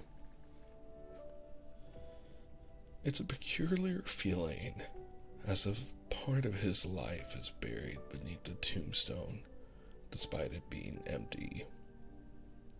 It's not the absurdity of being taken by death, but rather the unfamiliarity of being remembered for the first time by those who should not remember him. It's like a traveler, after many years, returns to a place from which he departed, only to discover someone still gazing at the spot where he vanished.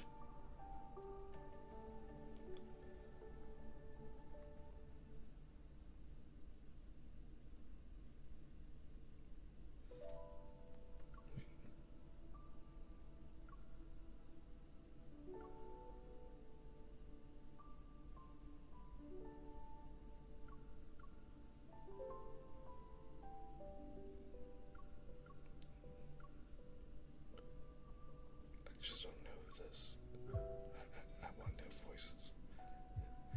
just go with Arthur.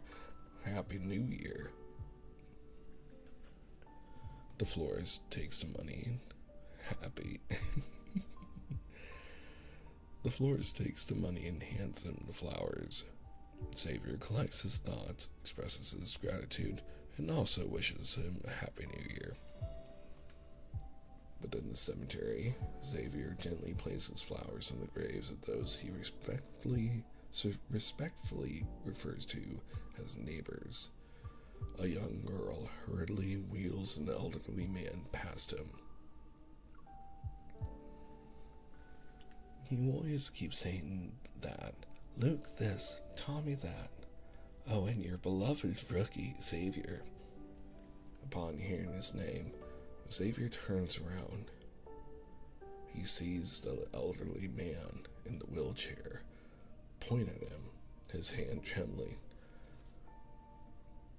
Isn't that Xavier? That's Xavier. The girl pauses, her gaze meeting Xavier's. She gives him an apologetic smile. I'm sorry, my grandpa is old. He confuses people when he's not lucid. Xavier shakes his head. It's all right. He doesn't say much. And the girl doesn't follow up.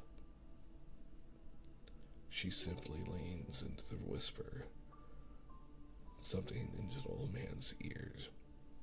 Her voice is barely audible, but he hears her say, here for the same reason we are. The girl stops Xavier from leaving, smiling. Excuse me, are you a relative of a police officer? Can I take your picture with my grandpa? Xavier turns his gaze to the elderly man in the wheelchair and nods.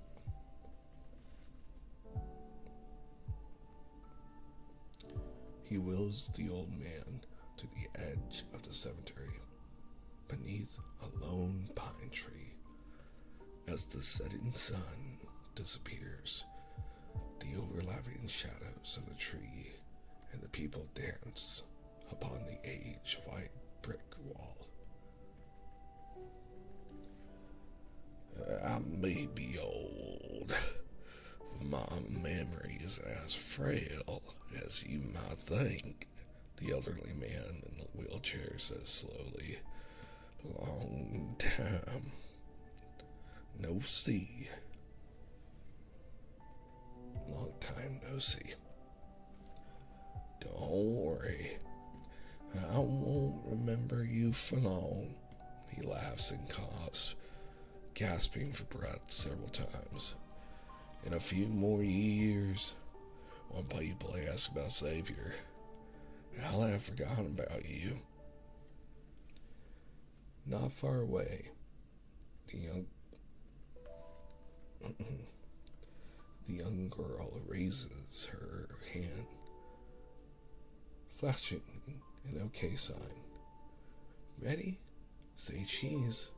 3, 2, 1. The camera clicks. After many years, he finally leaves. Sorry, this is sad. After many years, he finally leaves a bit of himself in someone else's story. Do you want a copy? Xavier shakes his head. All right then, Happy New Year, the girl says.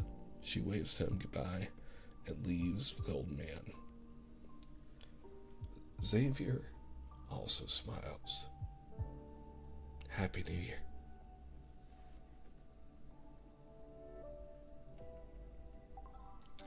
And that is the end of the story, Passing By. Excuse me for tearing up a little. It was quite sad. My God. So, our saving one. Yeah, I bet. I'm so sorry. I forgot I was on ASMR. I bet that was very well done. I might have to go and reread it. Say, what's your favorite? Also, I am going to take a quick little break just so I can stretch my legs and make sure we're ready for our next story. When shooting stars fall. Thank you guys for hanging out with me tonight. I'm really glad you're here. But, it's so sweet. It is so sweet and so sad. Mm. Mm.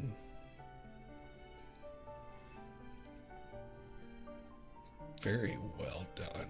Very well done.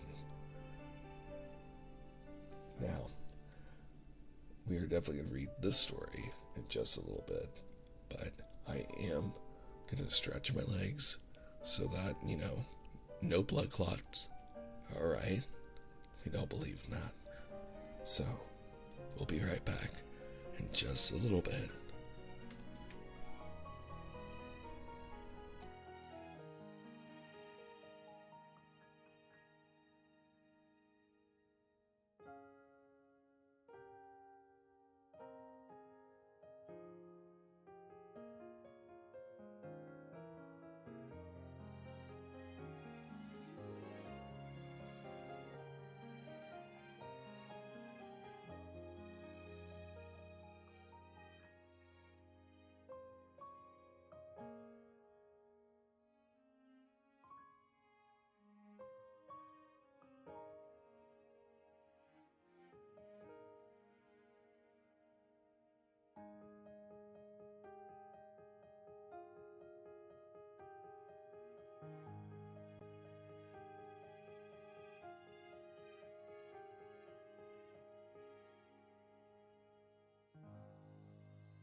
just situating myself really quick before we go back into the stories.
Alright.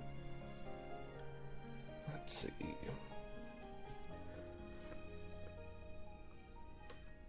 And for our last anecdote, last story of the night. When shooting stars fall. Let's begin.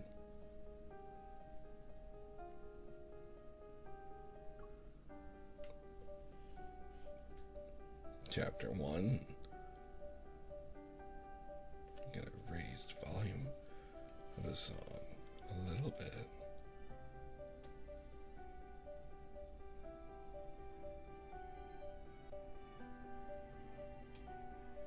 There we are.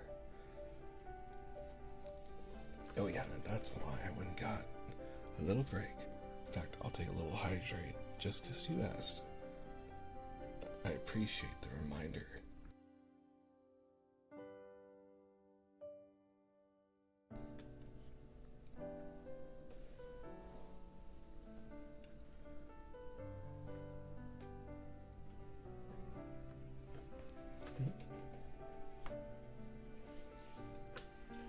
Chapter 1. The Distant Stars. This is the 100th time I sneak a glance at Xavier. You must first pretend to look at the clock on a classroom wall. Then your gaze can slowly drift to his face. You have to calm down your beating heart and do your best to avoid his gaze. Otherwise, you'll be like me, caught red-handed. Pretending to be nonchalant, I shift my gaze away from those tranquil eyes and turn around. According to the first law of cosmic attraction, when a person unwittingly looks at someone, there's a 98.8% chance it's because he's looking at you too. Perhaps I'm caught red-handed as he stared at me. That's what I tell myself in any case.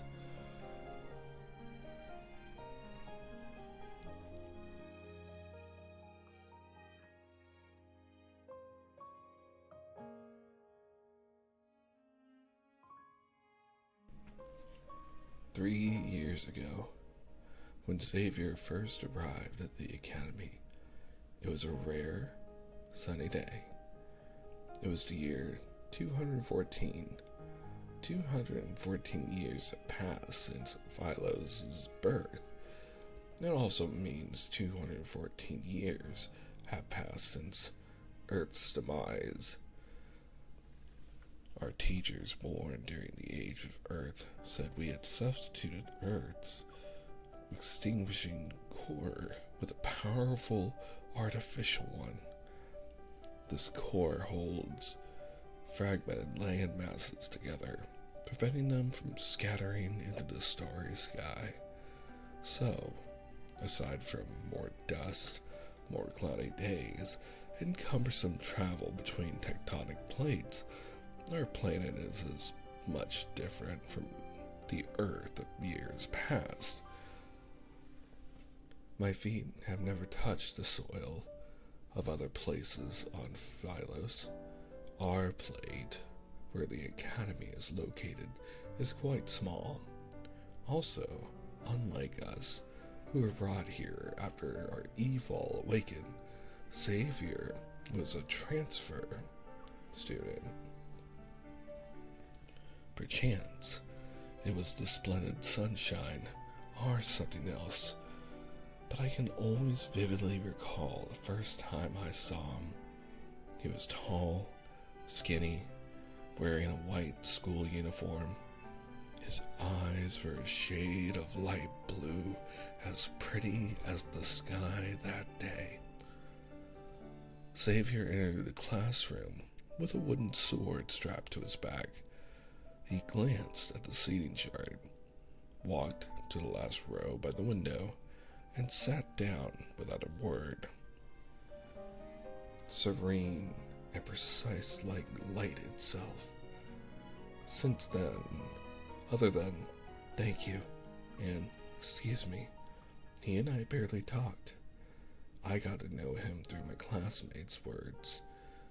They say he doesn't live on campus because his family is complicated, and many people have seen him surrounded by bodyguards. These rumors get even more outrageous and mysterious the more they are passed around. Yet, the more enigmatic he is, the more curious I am about Xavier.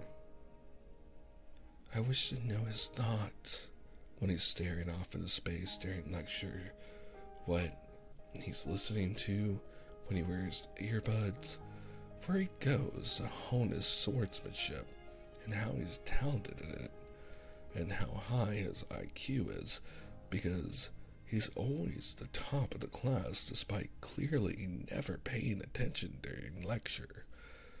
There are times when I noticed him sleeping. I tried using my evolve to resonate with his dreams, but whatever I do, I get too nervous and fail. After that, I realized quite belatedly that this curiosity of mine is actually a crush.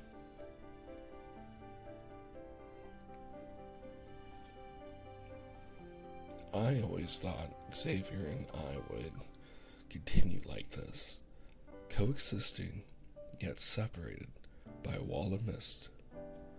But then, during our astronomy lecture, our teacher mentioned a once-in-a-century meteor shower happening next month. Seeing a meteor shower on a planet where clear skies are a rarity, it's even a once-in-a-century event. If I can see it with someone I like, then I can die without regrets.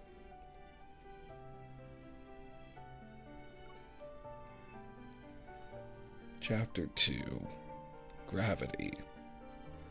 The sun is like a red-hot iron burning a hole into the sky. Xavier stands under its crimson glow, practicing his newly learned sword techniques. The whole sequence of events feels otherworldly, deterring people from approaching and thus interrupting him.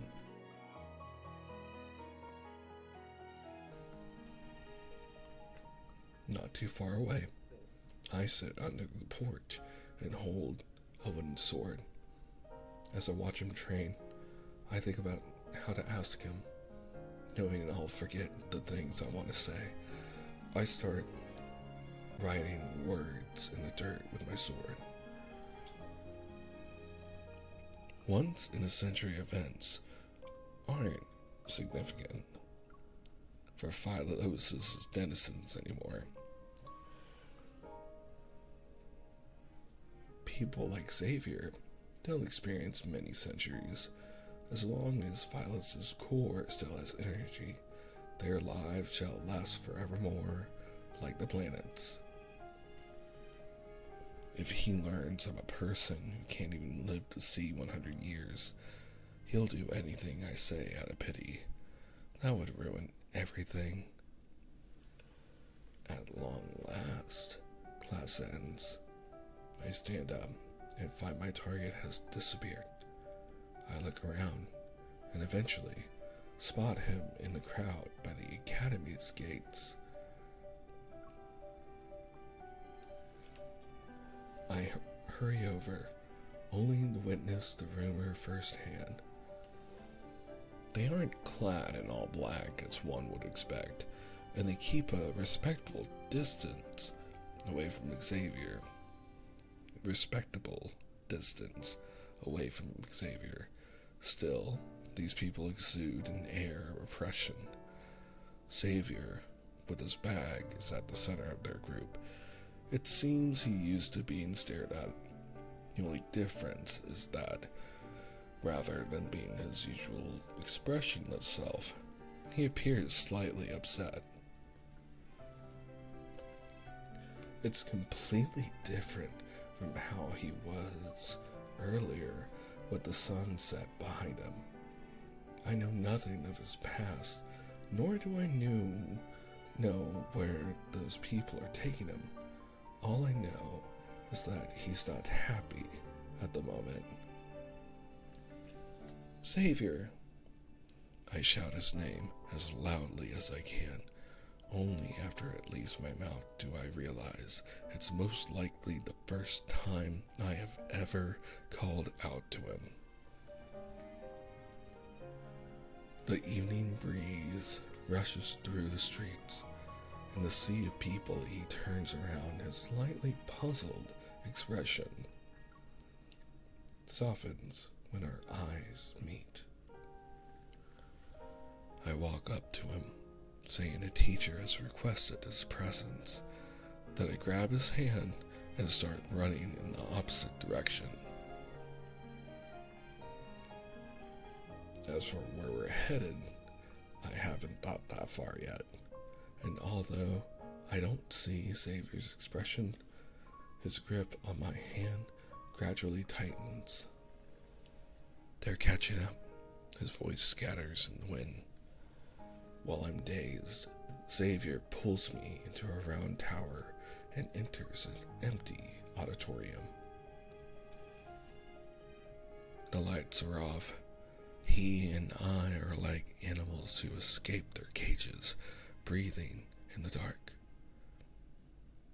Through the sliver of light leaking in through the window, I stare at the shadow of his hand on the windowsill. My heart is about to leap out of my throat. Some time passes, and Xavier pulls out a nearby chair and sits on another desk. I stare at him for a moment before realizing he's asking me to sit. Why did you help me?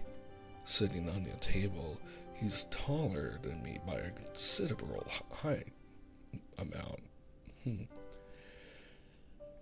His eyes, swirling light in their depths, look down at me in the dark. You appear to be upset, so I thought you wanted to be free. How did you know I was upset? Well, we're classmates, aren't we? It's normal for me to be able to read your expression. As I try to find a way to explain myself, Xavier speaks. He learned by sneaking glances at me during class. There's a reason for that.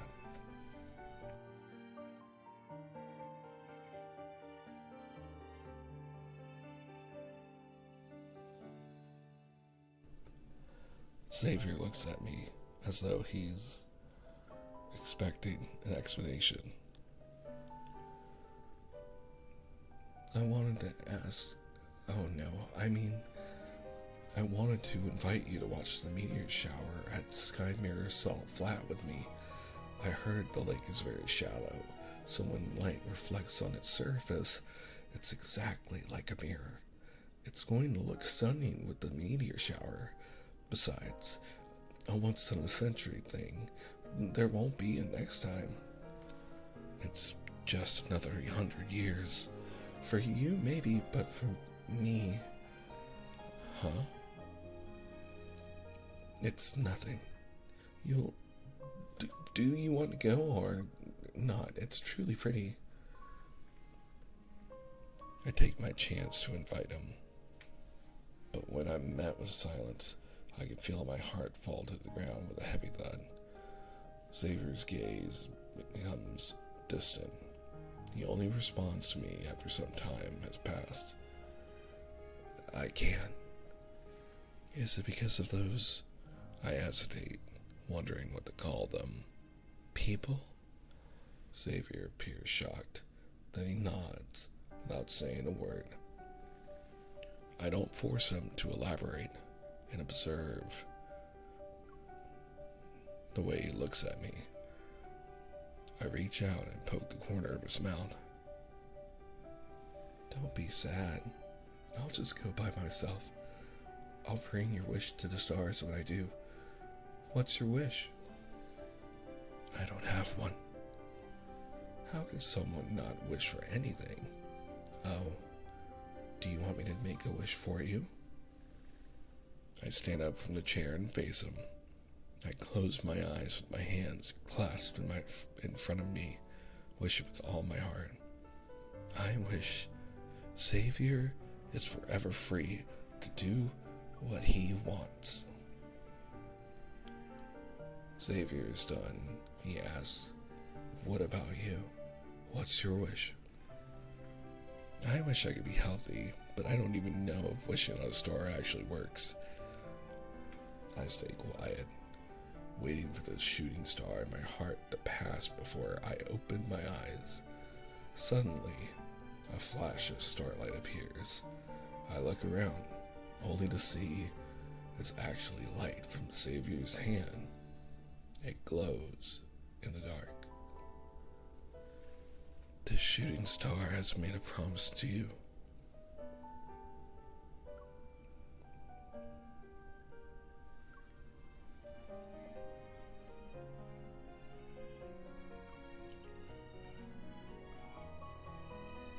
Oh wait, that was it?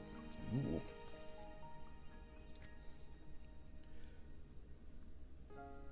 Chapter 3, Collision. The weather forecast says it's going to be a clear day today, but there's only heavy rain in the afternoon. Fat water droplets cling to glass windows, blurring the gray outdoors into blobs of color. I glance at the empty space by my desk, recalling I left my umbrella in my dorm. The fragrance of flowers in the botany lecture hall is slowly putting me to sleep. I tear off a piece of paper to write my sorrows. No, it's so annoying. I can't believe it's raining. I also didn't bring my umbrella today. What about you?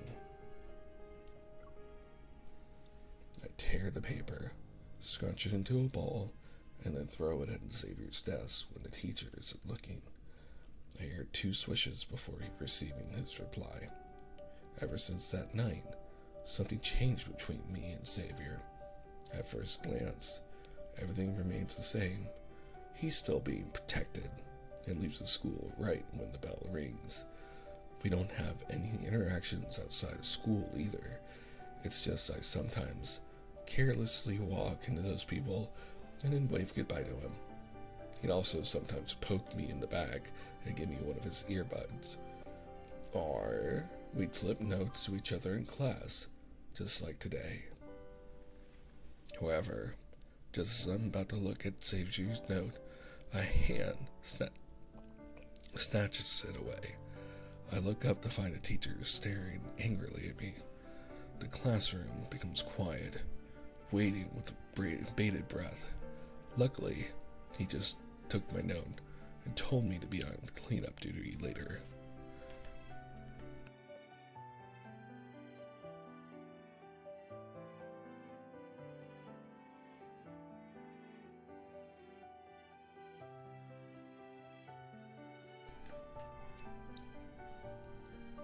The rain falls from afternoon to evening with no signs of stopping.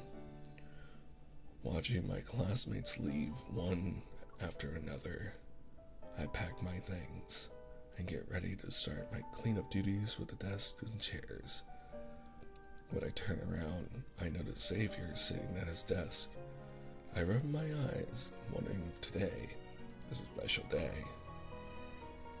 Did you stay behind to help me clean up? Xavier shakes his head and takes out an umbrella from his bag, placing it on a table in front of me. I stayed to tell you that I brought an umbrella. I recalled a note the teacher took from me with his half-revealed answer and stand there like an idiot.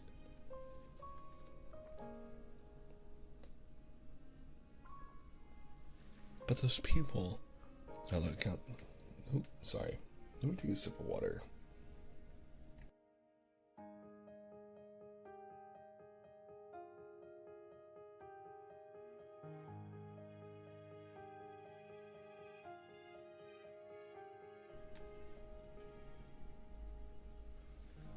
But those people, I look out the window in a panic. They're going to be watching us, right? Maybe, Xavier says. He opens his hand, and all the light in the room gathers onto his palm. Now they won't be able to see anything. Under an already gloomy sky, the lack of a light source makes everything more dim, secretive. I try to appear calm as I look away. But now it's too dark to clean up. Why are you waiting for the rain to stop? Xavier holds a towel, watching me from the classroom doorway. I come back to my senses and run to him. With Xavier's help, my work gets done in no time. After I put away the cleaning supplies, I find him idling on the stone steps in front of the building, seeing me approach.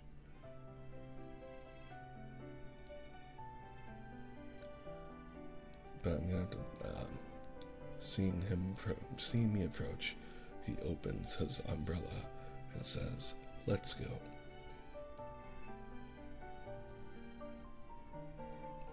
Under the umbrella, it's almost as if the storm outside has nothing to do with us.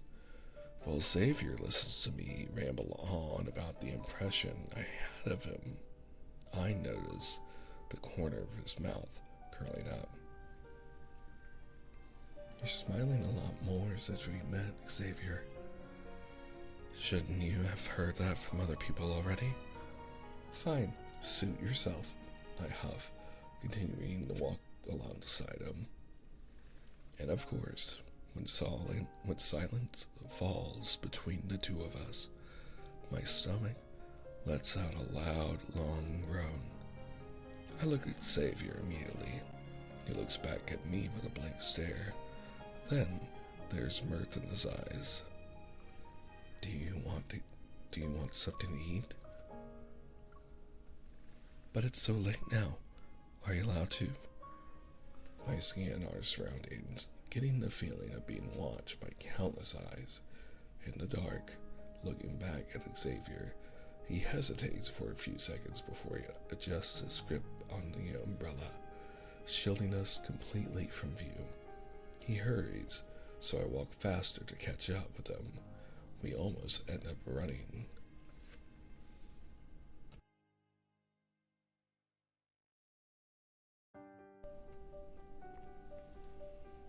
When we leave those gazes behind, Xavier and I stand under the shade on the side of the street.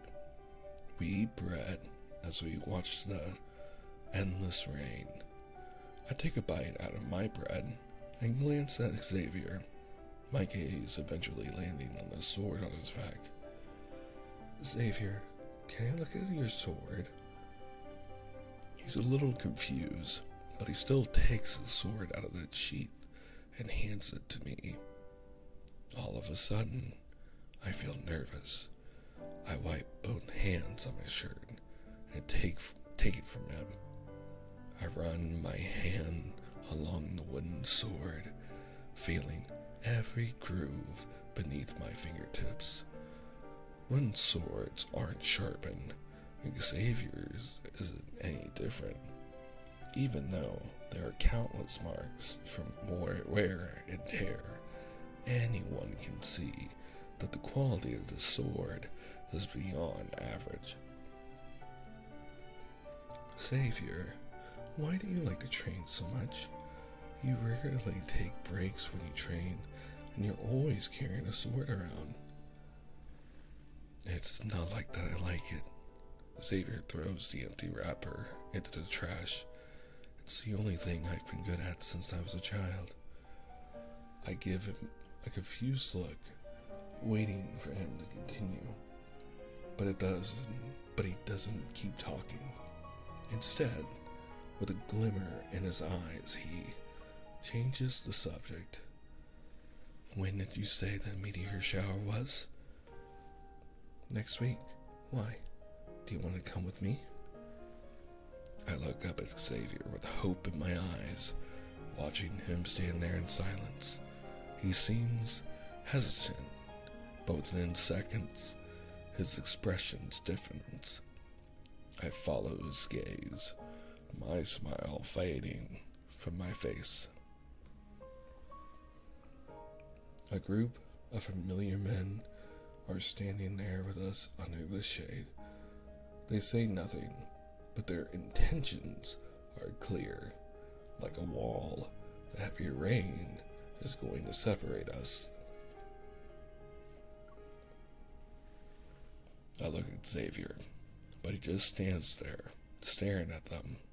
The tension between us continues to crumble, ready to collapse at any given moment. Finally, after a long silence, he gives in. As the rain falls on him, Xavier hands me the still dripping umbrella and leaves with them. Later, I ask Xavier what would happen if he didn't leave that night. He thinks about it, and then says, to reach for freedom is to give up. To give it up. Says, to reach for freedom is to give it up. It took me a long time to understand what he meant. If wishing on a star does make your wish come true, then I wish I could be healthy. Then I can wait another 100 years to watch the meteor shower with Xavier.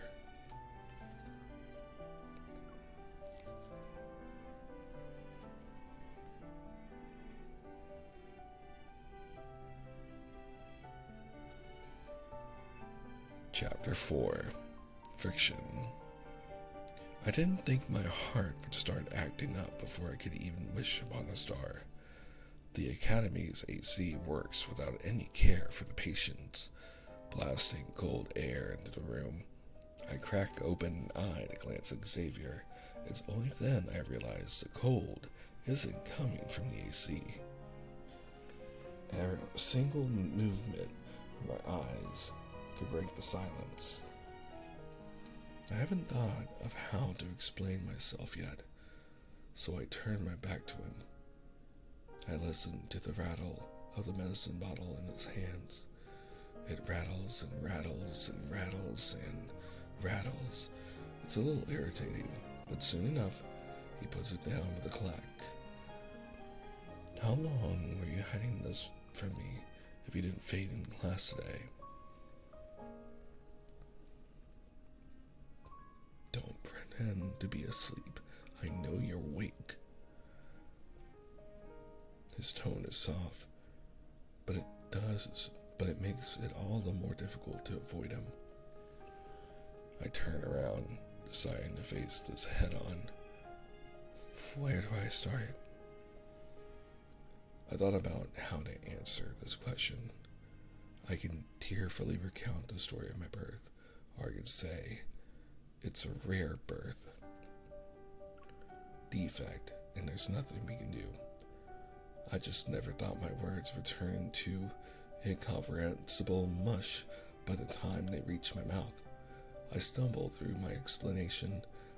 I don't even know if he understood any of it. I sit up on the bed, pretending to be patient as I wait for him to say something. What's protocore syndrome? He looks up at me after reading the label on the medicine bottle. It's probably a terminal illness that makes my heart weaker and weaker. Is there no cure? There is, but we need a special protocore. What kind? They say there's a protocore that can cure any illness.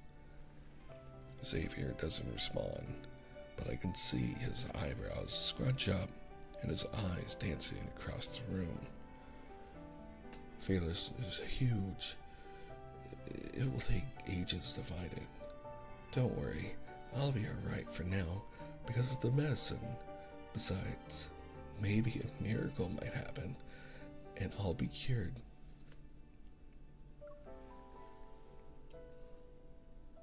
I speak quickly, hoping to ease the tension, but when Xavier glances at me, he looks completely unfazed. Quietly, he returns to observe the sunset from the window, then he looks back at me. Let's watch the meteor shower together.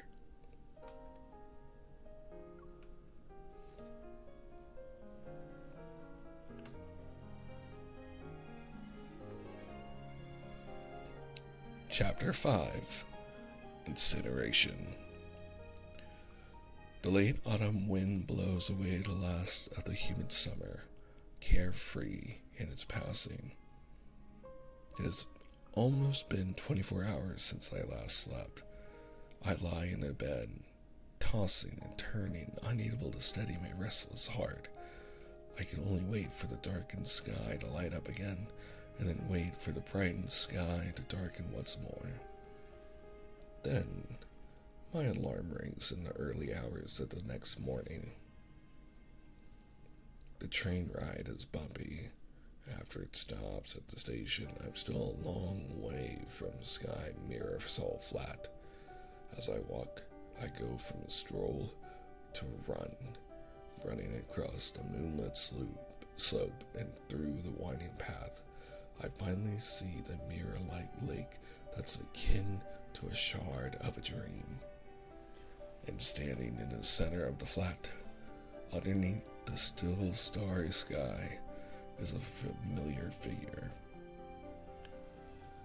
This is the first time I've seen Xavier without his uniform. His figure is perfectly illuminated by the moonlight. I hurry to him, stepping into the water that doesn't even reach my ankles. Xavier turns, the breeze bringing a sweet, cool, refreshing scent reminiscent of moonlight to me. He grabs my hand unexpectedly, taking me to the trestle bridge to sit. I sit with one leg over the other, swinging them over the edge. I remember something and begin to look around. Xavier sits down next to me.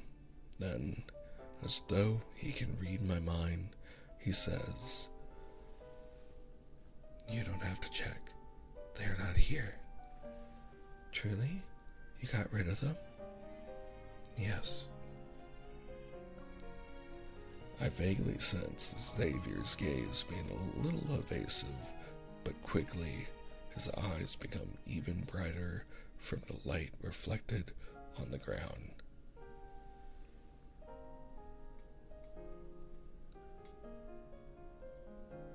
"Why you think about others when you requested I watch the meteor shower with you?" Before I can answer, a star flies across the salt flat's reflection. It's starting. Xavier and I look up at the same time. The dark inky sky is illuminated by various colors. Clusters of stars light up the sky, one after the other, appearing and disappearing. It's as if only Xavier and I exist in this world, and only the two of us see this meteor shower. I clasp my hands and make a wish. When I open my eyes, I see Xavier is also doing the same thing. I ask what he wished for, but he shakes his head and says he can't tell me. We sit there, between heaven and earth, until the sky turns lilac. Then we stand up. Wait, I have something I want to give you. I hastily unzip my bag. I pull out a sword tassel with a star-shaped charm and hold it up to Xavier's face. He's shocked, then takes it from me. Did you make this yourself? He asks. I did. I know it's sort of ugly, but it looks good, he interrupts me, and then hands the tassel back. Can you help me put it on? I smile at Xavier and put the tassel on his sword. I give one last look, full of longing, to the salt flat. I try to drag him back the way we came, but I notice he stopped moving. What's wrong? Xavier quietly stares at me. Can I hug you? What? Thinking I misheard him, I look into his eyes for confirmation. Can I hug you? He repeats himself. His tone is soft, fluttering to my ears like the wind. Before I can react, he takes a few steps closer and leans down to hug me. All in one motion, executed with calm precision. I'm stunned. Then, my hands slowly climb up his back. So this is what it feels like to hug him. Thank you. My wish came true, he whispers into my ear. Next time there's a meteor shower, let's visit this place again. I nod. I wish time stopped at this moment, and I hope my wish can come true. But was this the price I had to pay for my selfishness? Ever since that night, which was the brightest point of my life, everything became fleeting, fading like a shooting star.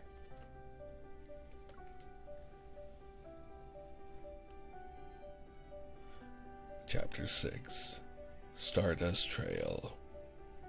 It's an awful disease. Ever since the meteor shower, I've only gotten more ill. My trips to the hospital became more and more frequent until one day, I simply couldn't leave. It's nothing I didn't expect.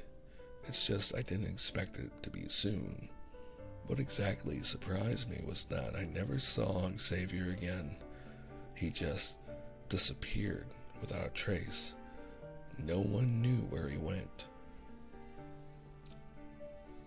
I tried to contact him, of course, but to no avail.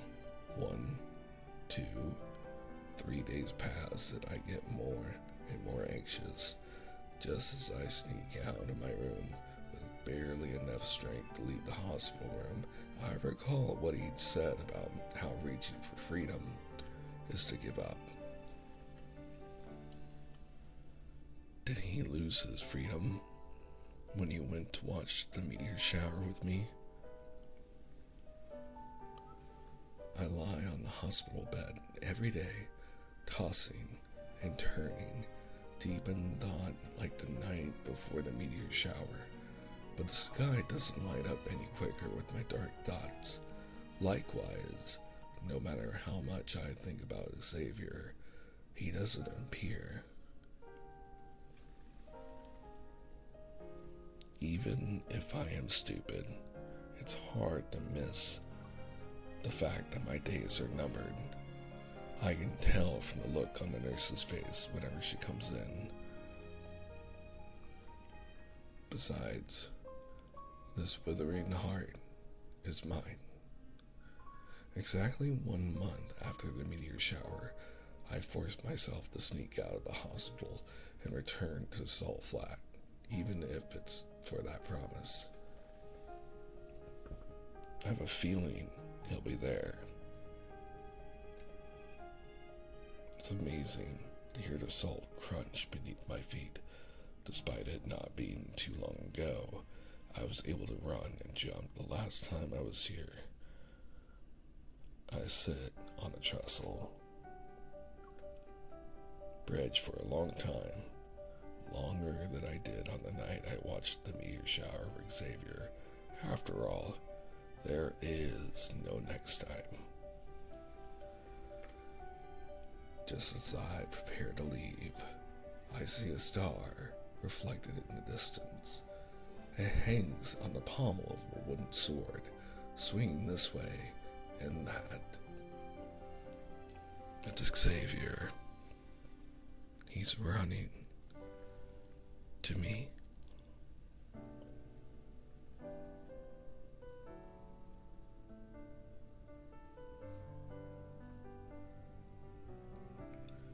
He stops in front of me. It is only then that I notice wounds on his hands and face. Catching his breath, he holds out his hand, showing me a small, glowing protocore. This is the first time he's looked at me with desperation in his eyes. When he moves closer, I notice a ring of light around his neck. It's a striking, suffocating red. Did you exchange your freedom for this? He doesn't answer. He says, "This is the protocore that can save me." He found it. But this withering heart is still in me. It's a flickering candle about to go out at any moment, holding on only by my desire to see Xavier again. I reach out. Hold on.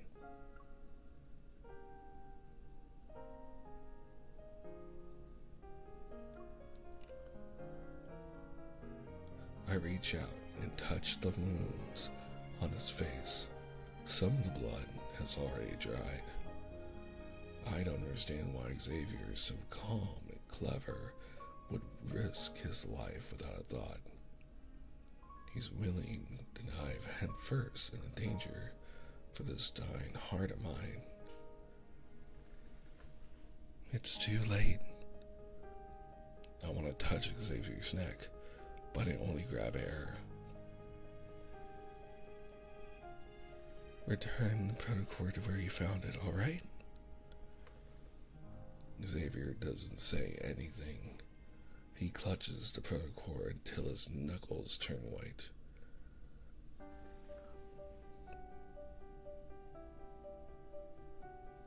You promised we would watch the meteor showers again. We have our own destinies. Some things can't be forced. I reach out and poke the corner of his mouth. Don't be sad. I've been very happy this past month. I don't know why, but even though I don't want to cry, tears begin to fall just as I finish speaking. Xavier wipes them away. Around us, the mirror-like salt flat connects heaven and earth, making the sky seem so boundless, and at the same time, it makes us feel so small.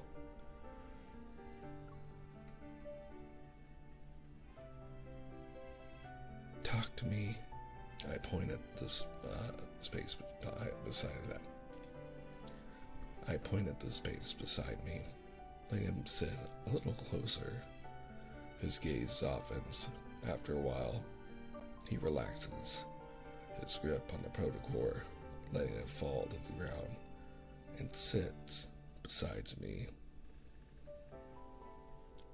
If I wasn't sick, would you watch the stars with me? Yes.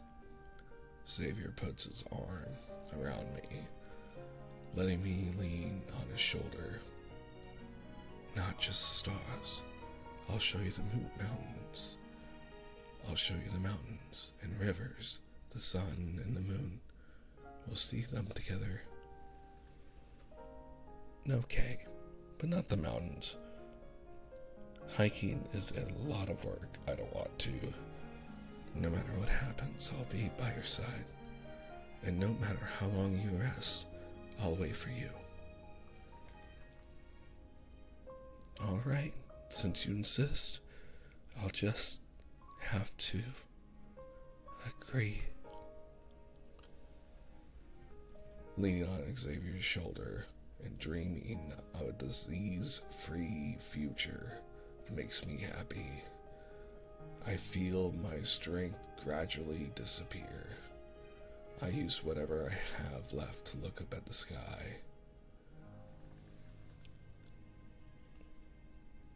It's a shame there are no stars tonight.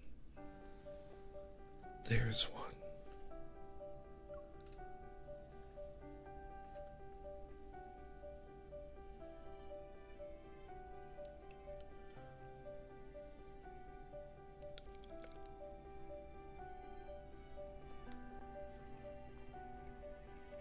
I see him hold out his hand in front of me, his palm glowing. It's like that time in the auditorium, but tonight the light seems brighter. His shooting star is shining for me again. I close my eyes and whisper my final wish. I wish to meet you in my next life. I wonder if that will come true. It will.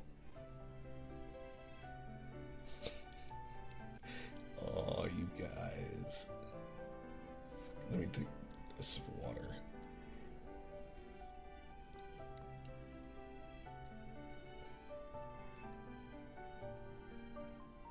He holds my hand. It's nice and warm. I nod reassuringly at him. Then I feel as though someone is calling my name from above. My eyelids feel heavy. Then I can't open them anymore.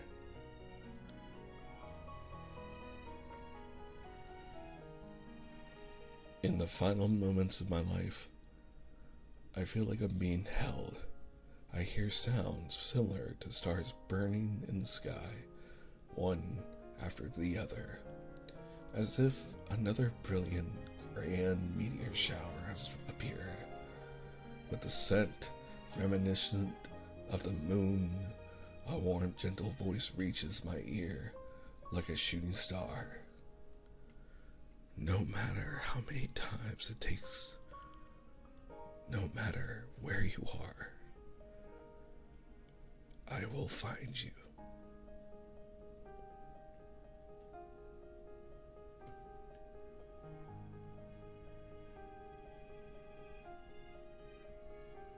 And that is the end of the third anecdote.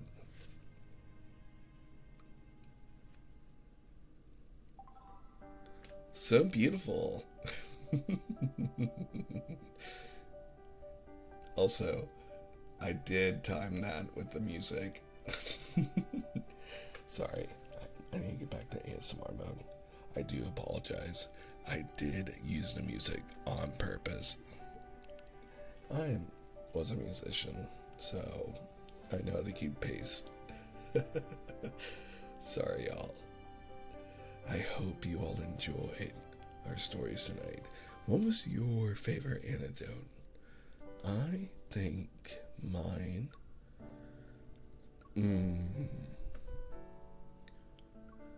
I do think When Shooting Stars Fall was my actual favorite.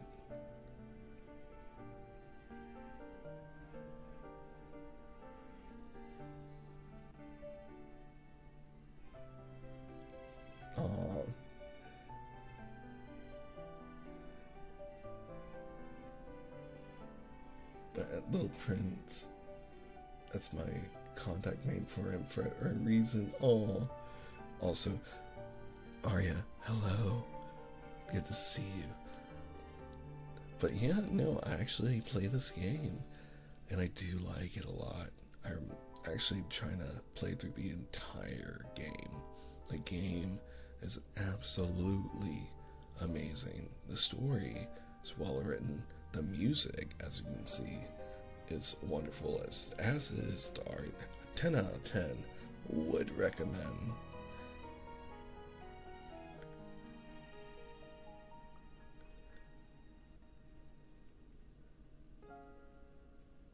Oh, and your name is Bun Bun. And that's the first time Xavier and MC met. I was thinking that was the MC. You know, sorry. I thought that was the MC.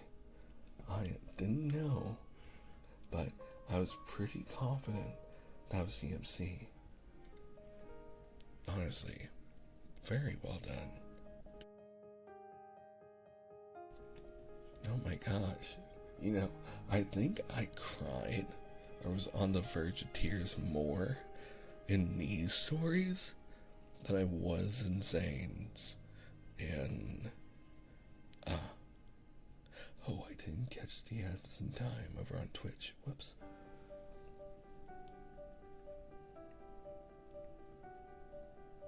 You love all three, but Shooting Star is always a special place in my heart. Mia, honestly, agree. Hard agree.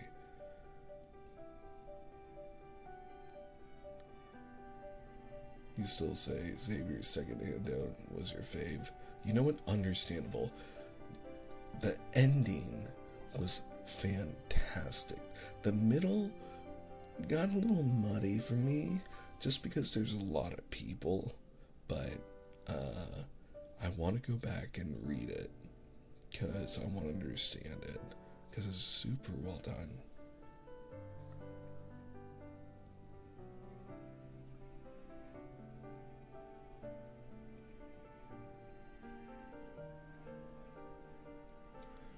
It's so obvious that it's the MC, the way she acts and all that. Also, this is the battle cost. My voice is starting to go. This is the battle costume for him. I do love how he is so sweet to the MC throughout the whole battle. And, like, he's taught her how to sword fight, and he always asks her to walk home together. My heart is so cute, and now it'll hold even greater meaning to me.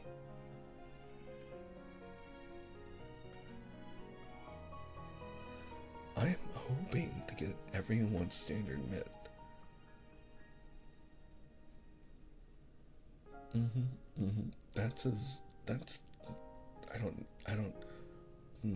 The myths, what you guys mean by myths is, I get a little confused by it, but, those are like the memories, the special memories, right? Or, like, their battle skins. And welcome back, Twitch, to answer y'all stuff. Passing By is your favorite. Passing By is really good. Shooting Shooting Stars is my personal favorite, as I said before.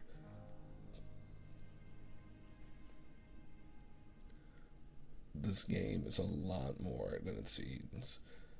It is gacha, but in the beginning they give you a lot of free diamonds, and the game rewards you a lot. Honestly, if the community is really nice, and they will tell you like the best people to roll for, and it's helped me a lot. Seriously, highly recommend Arya. Really, really, really. If you play Infinity Nikki, then you should play this game. It is that high quality, same quality, like just so good, so well done, and there is a battle system that is built into the story that's really, really good. Yeah. Guilty pleasures. So good. Definitely, yeah. Everyone, tell our friend Arya here that they gotta get into the game. And if you do, you'll have to find us and friend us, because you can support friends here. Half Laura. Oh, the lore. That's why we're reading through the anecdotes. The lore in this game is so chef's kiss deep. I have not found a better gacha games like version of like lore than Love and Deep Space. It's so good. And I also wish they had a PC client. It'd make my life easier.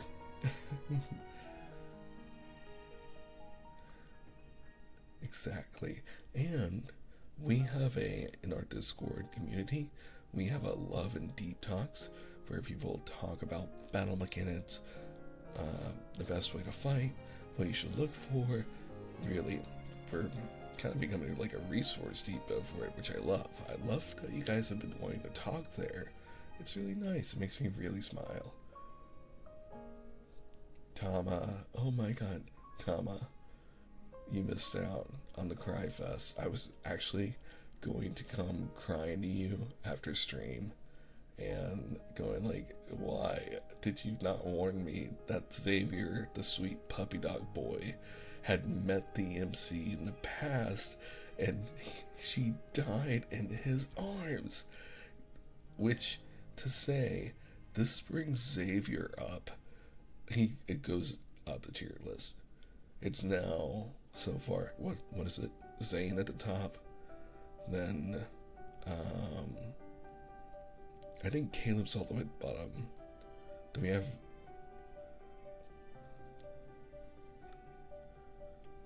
Silas after that.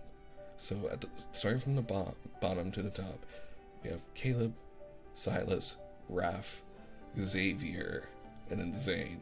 Xavier has gotten to second place now. Also, not to extend this Vaughn for this reading, but it's a good give a little review. I do, as exclamation point, Discord. Also, I'm sorry if my enunciation is failing. After a while, straight up reading, focusing, I get a little tired. Miss the 5-star solar memories pairs that unlock them at. Oh, okay. Passing by is the favorite.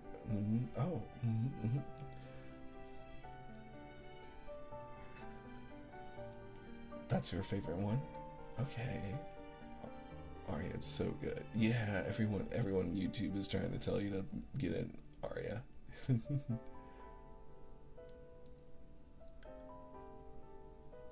Why he's the man he is.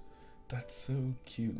And it makes sense how he like stays at a distance and like glances at her and stuff. Ooh, what a good detail. That is so that's why he always acts shy and glances at her. So he's taking her place like that. That is adorable. It's okay, buddy. You can cry on my shoulder. Thank you, Tom. I appreciate you. You didn't want to spoil. No, I'm glad you didn't. I'm glad you didn't. Let me switch this ear for a bit. Yeah, that's something you want. Oh no. Well, next Thursday we'll be doing raps. So that'll be fun.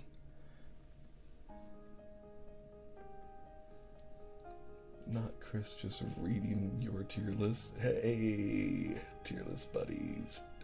No, yeah, it's a lot of reading. I'm glad you guys liked it. And it's good practice for me. Because, as always, I want to be better at ASMR. Our other ASMR, by the way, that we do is bedtime storytelling on Tuesdays, which we are reading another tragic story of Anna Karenina, or Karenina, a Russian love story, and we're at the juicy bit.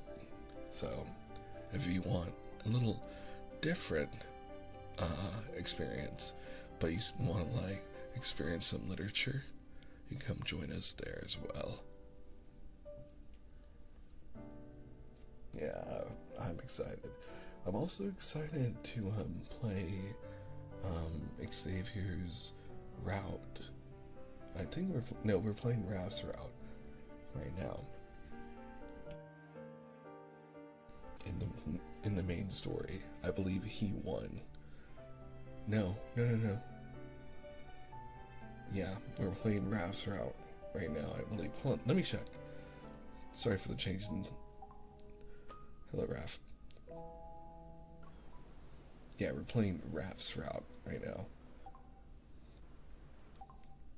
Well, I want to go back to that beautiful music because it's really nice and I like it.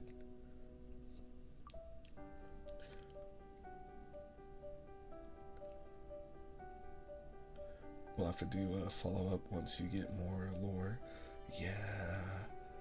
Yeah, Land of Secret Flames. That's where we are right now. It hasn't hooked me yet, but I was really sleepy yesterday playing the game, and of course, happy to indulge your questions anytime. And the combat is really good. There's spoilers, yes. Alright. I'm actually gonna treat myself to some cake. It's a little late, but I haven't eaten a lot today, so that's what I plan on doing. But that is where we're gonna end the stream. I'm gonna rest my voice, relax a little bit, do my dailies, because I have not done all of them yet. And I need those sweet diamonds. But for friends on Twitch, hang around. I will send you somewhere cozy. Cake in honor of Caleb's B-Day. Yeah, if it's B-Day, I'll definitely eat it in his honor. Alright. Oh, sorry, didn't mean yawn. Well, YouTube, everyone over here, say goodnight to our friends on YouTube. Good night to them. And then I'll stick around. We're going to send you on a raid. But good night, everyone on YouTube. Good night. Love you all. And oh, one last thing. We'll be live again tomorrow with a game. I think... What did I play yesterday? I was so sleepy. Oh yeah, Expedition 33. We're going to be playing more French Depression. I've been grinding off stream so that we can get to the good juicy bits. And we're at the next story beat, and I'm really excited. So I will see y'all then. But good night, YouTube. That's okay. That's why we always have the VOD. But good night, everyone. Good night. Good night. Also, yes, ending on the music beat. As a chat. Good night. Now, Twitch friends, thank you guys so much